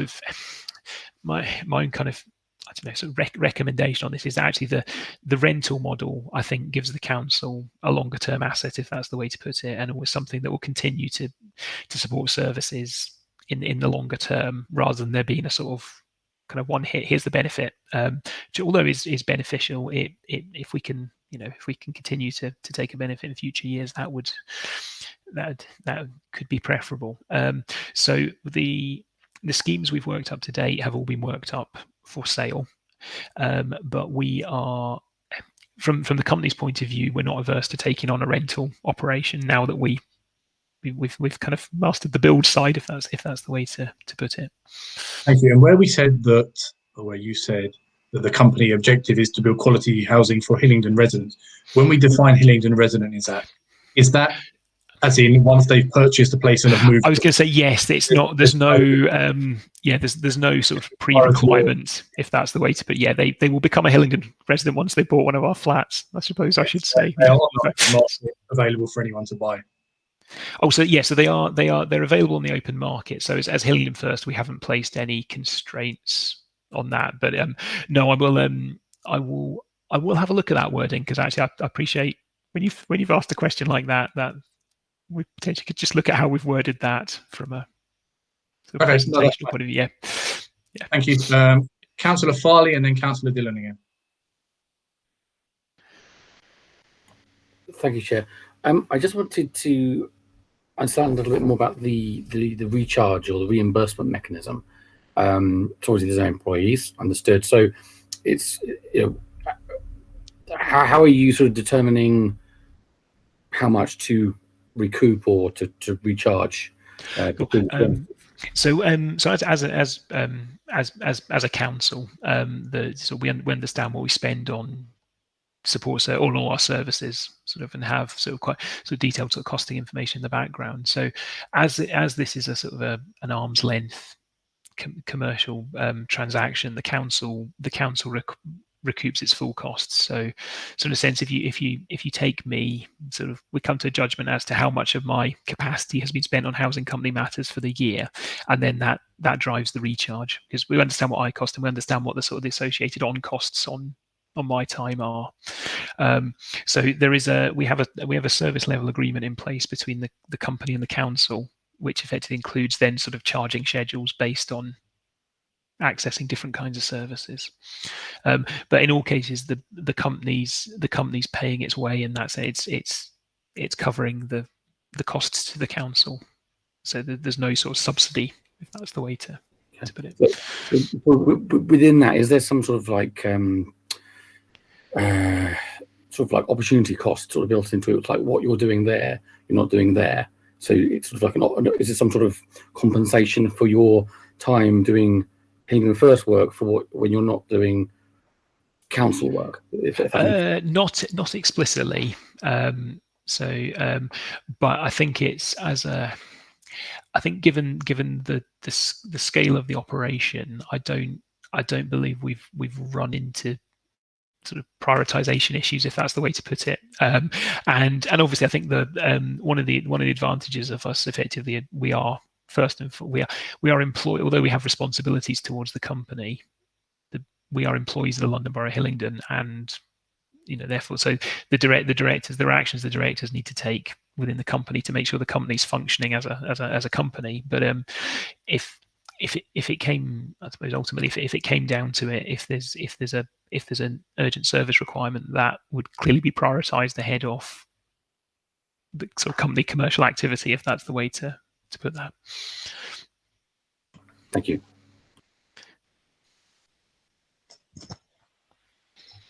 Councillor Dillon, go ahead. Thank you, Mr. Chairman. Ian, so just following on from something that the Chairman said, the business is set up primarily set up to generate profit for the general fund, because we were receiving less from government these days, all the cuts that have happened over the years, so we set this up to become a revenue generator. The Chairman kind of indicated that we could in the future look at the rental side of it,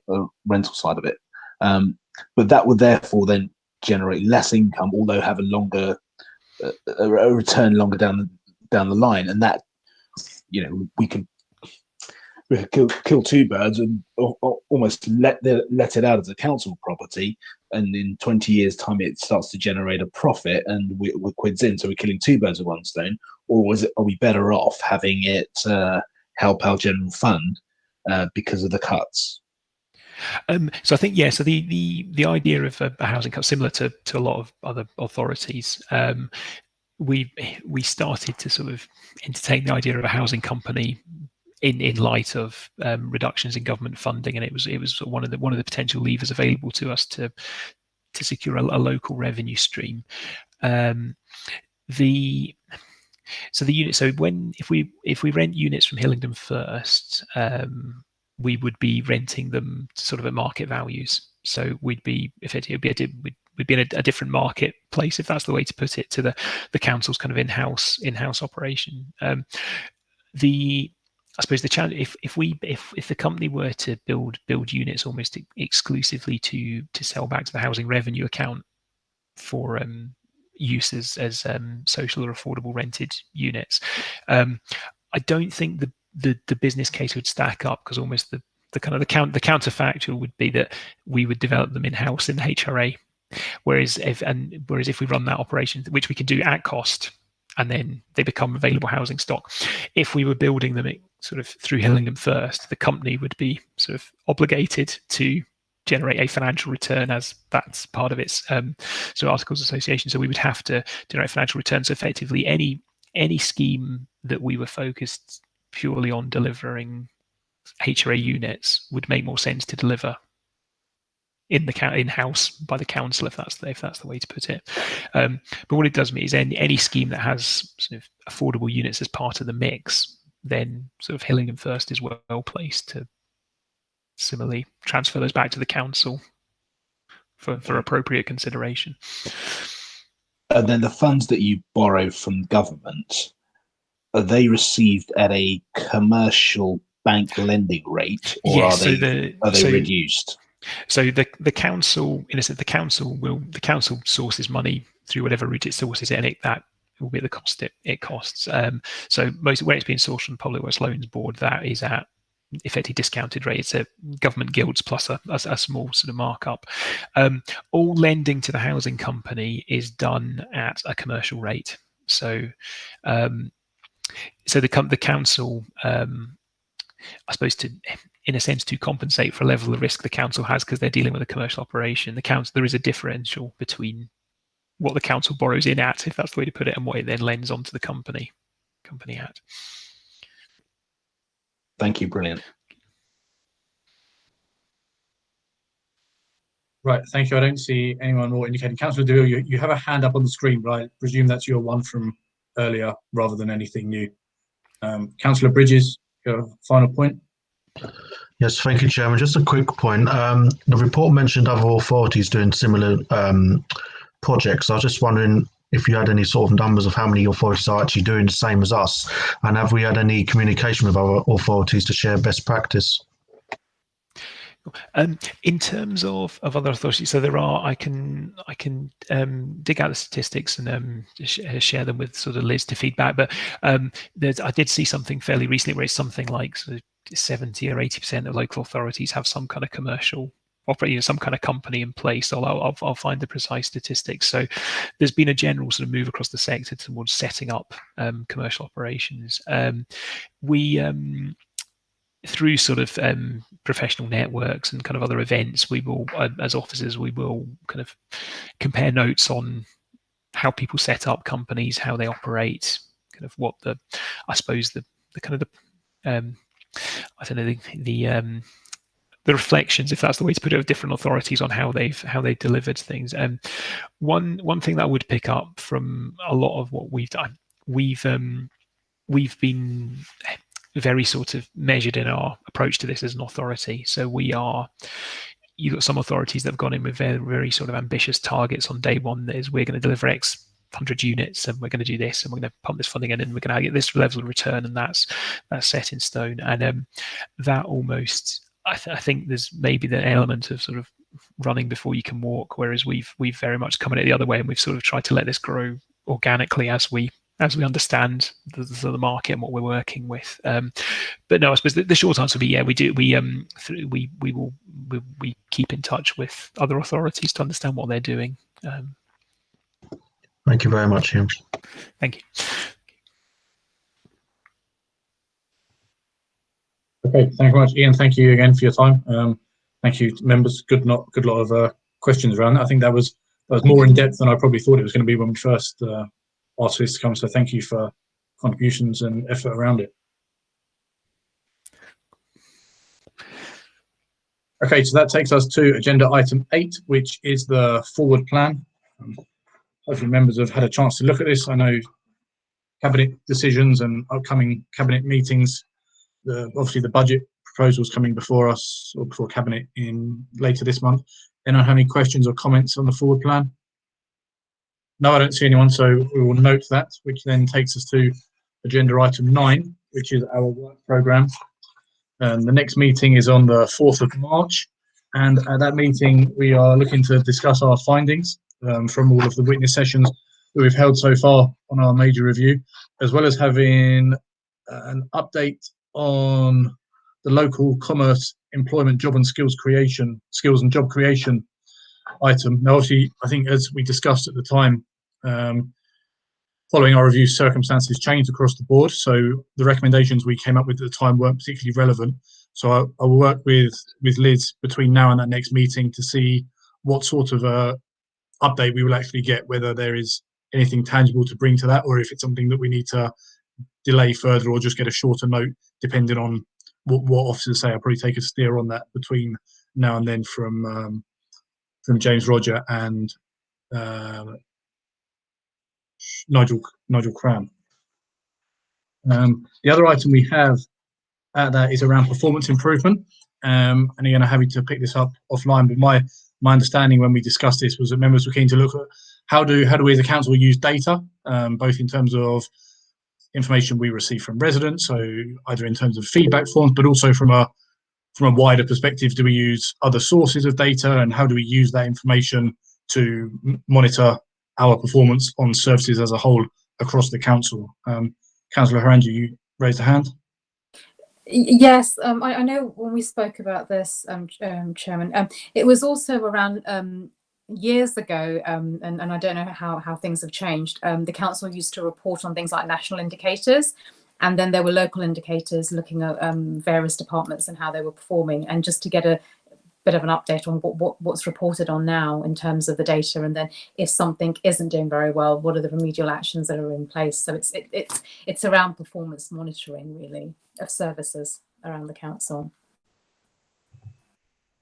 Lovely, thank you much. I'm happy to progress that with Liz and the respective officers in order to make sure we get something fit for purpose before us for that meeting. Without seeing any other hands, we're happy to note the work programme for the remainder of the municipal year. Good, thank you. So that actually brings us to a close for part 1 items. So before we move to part 2, can Liz from Democratic Services, can you just confirm that the recording and live stream is off? And just during this, can candidates just remain on silent, please?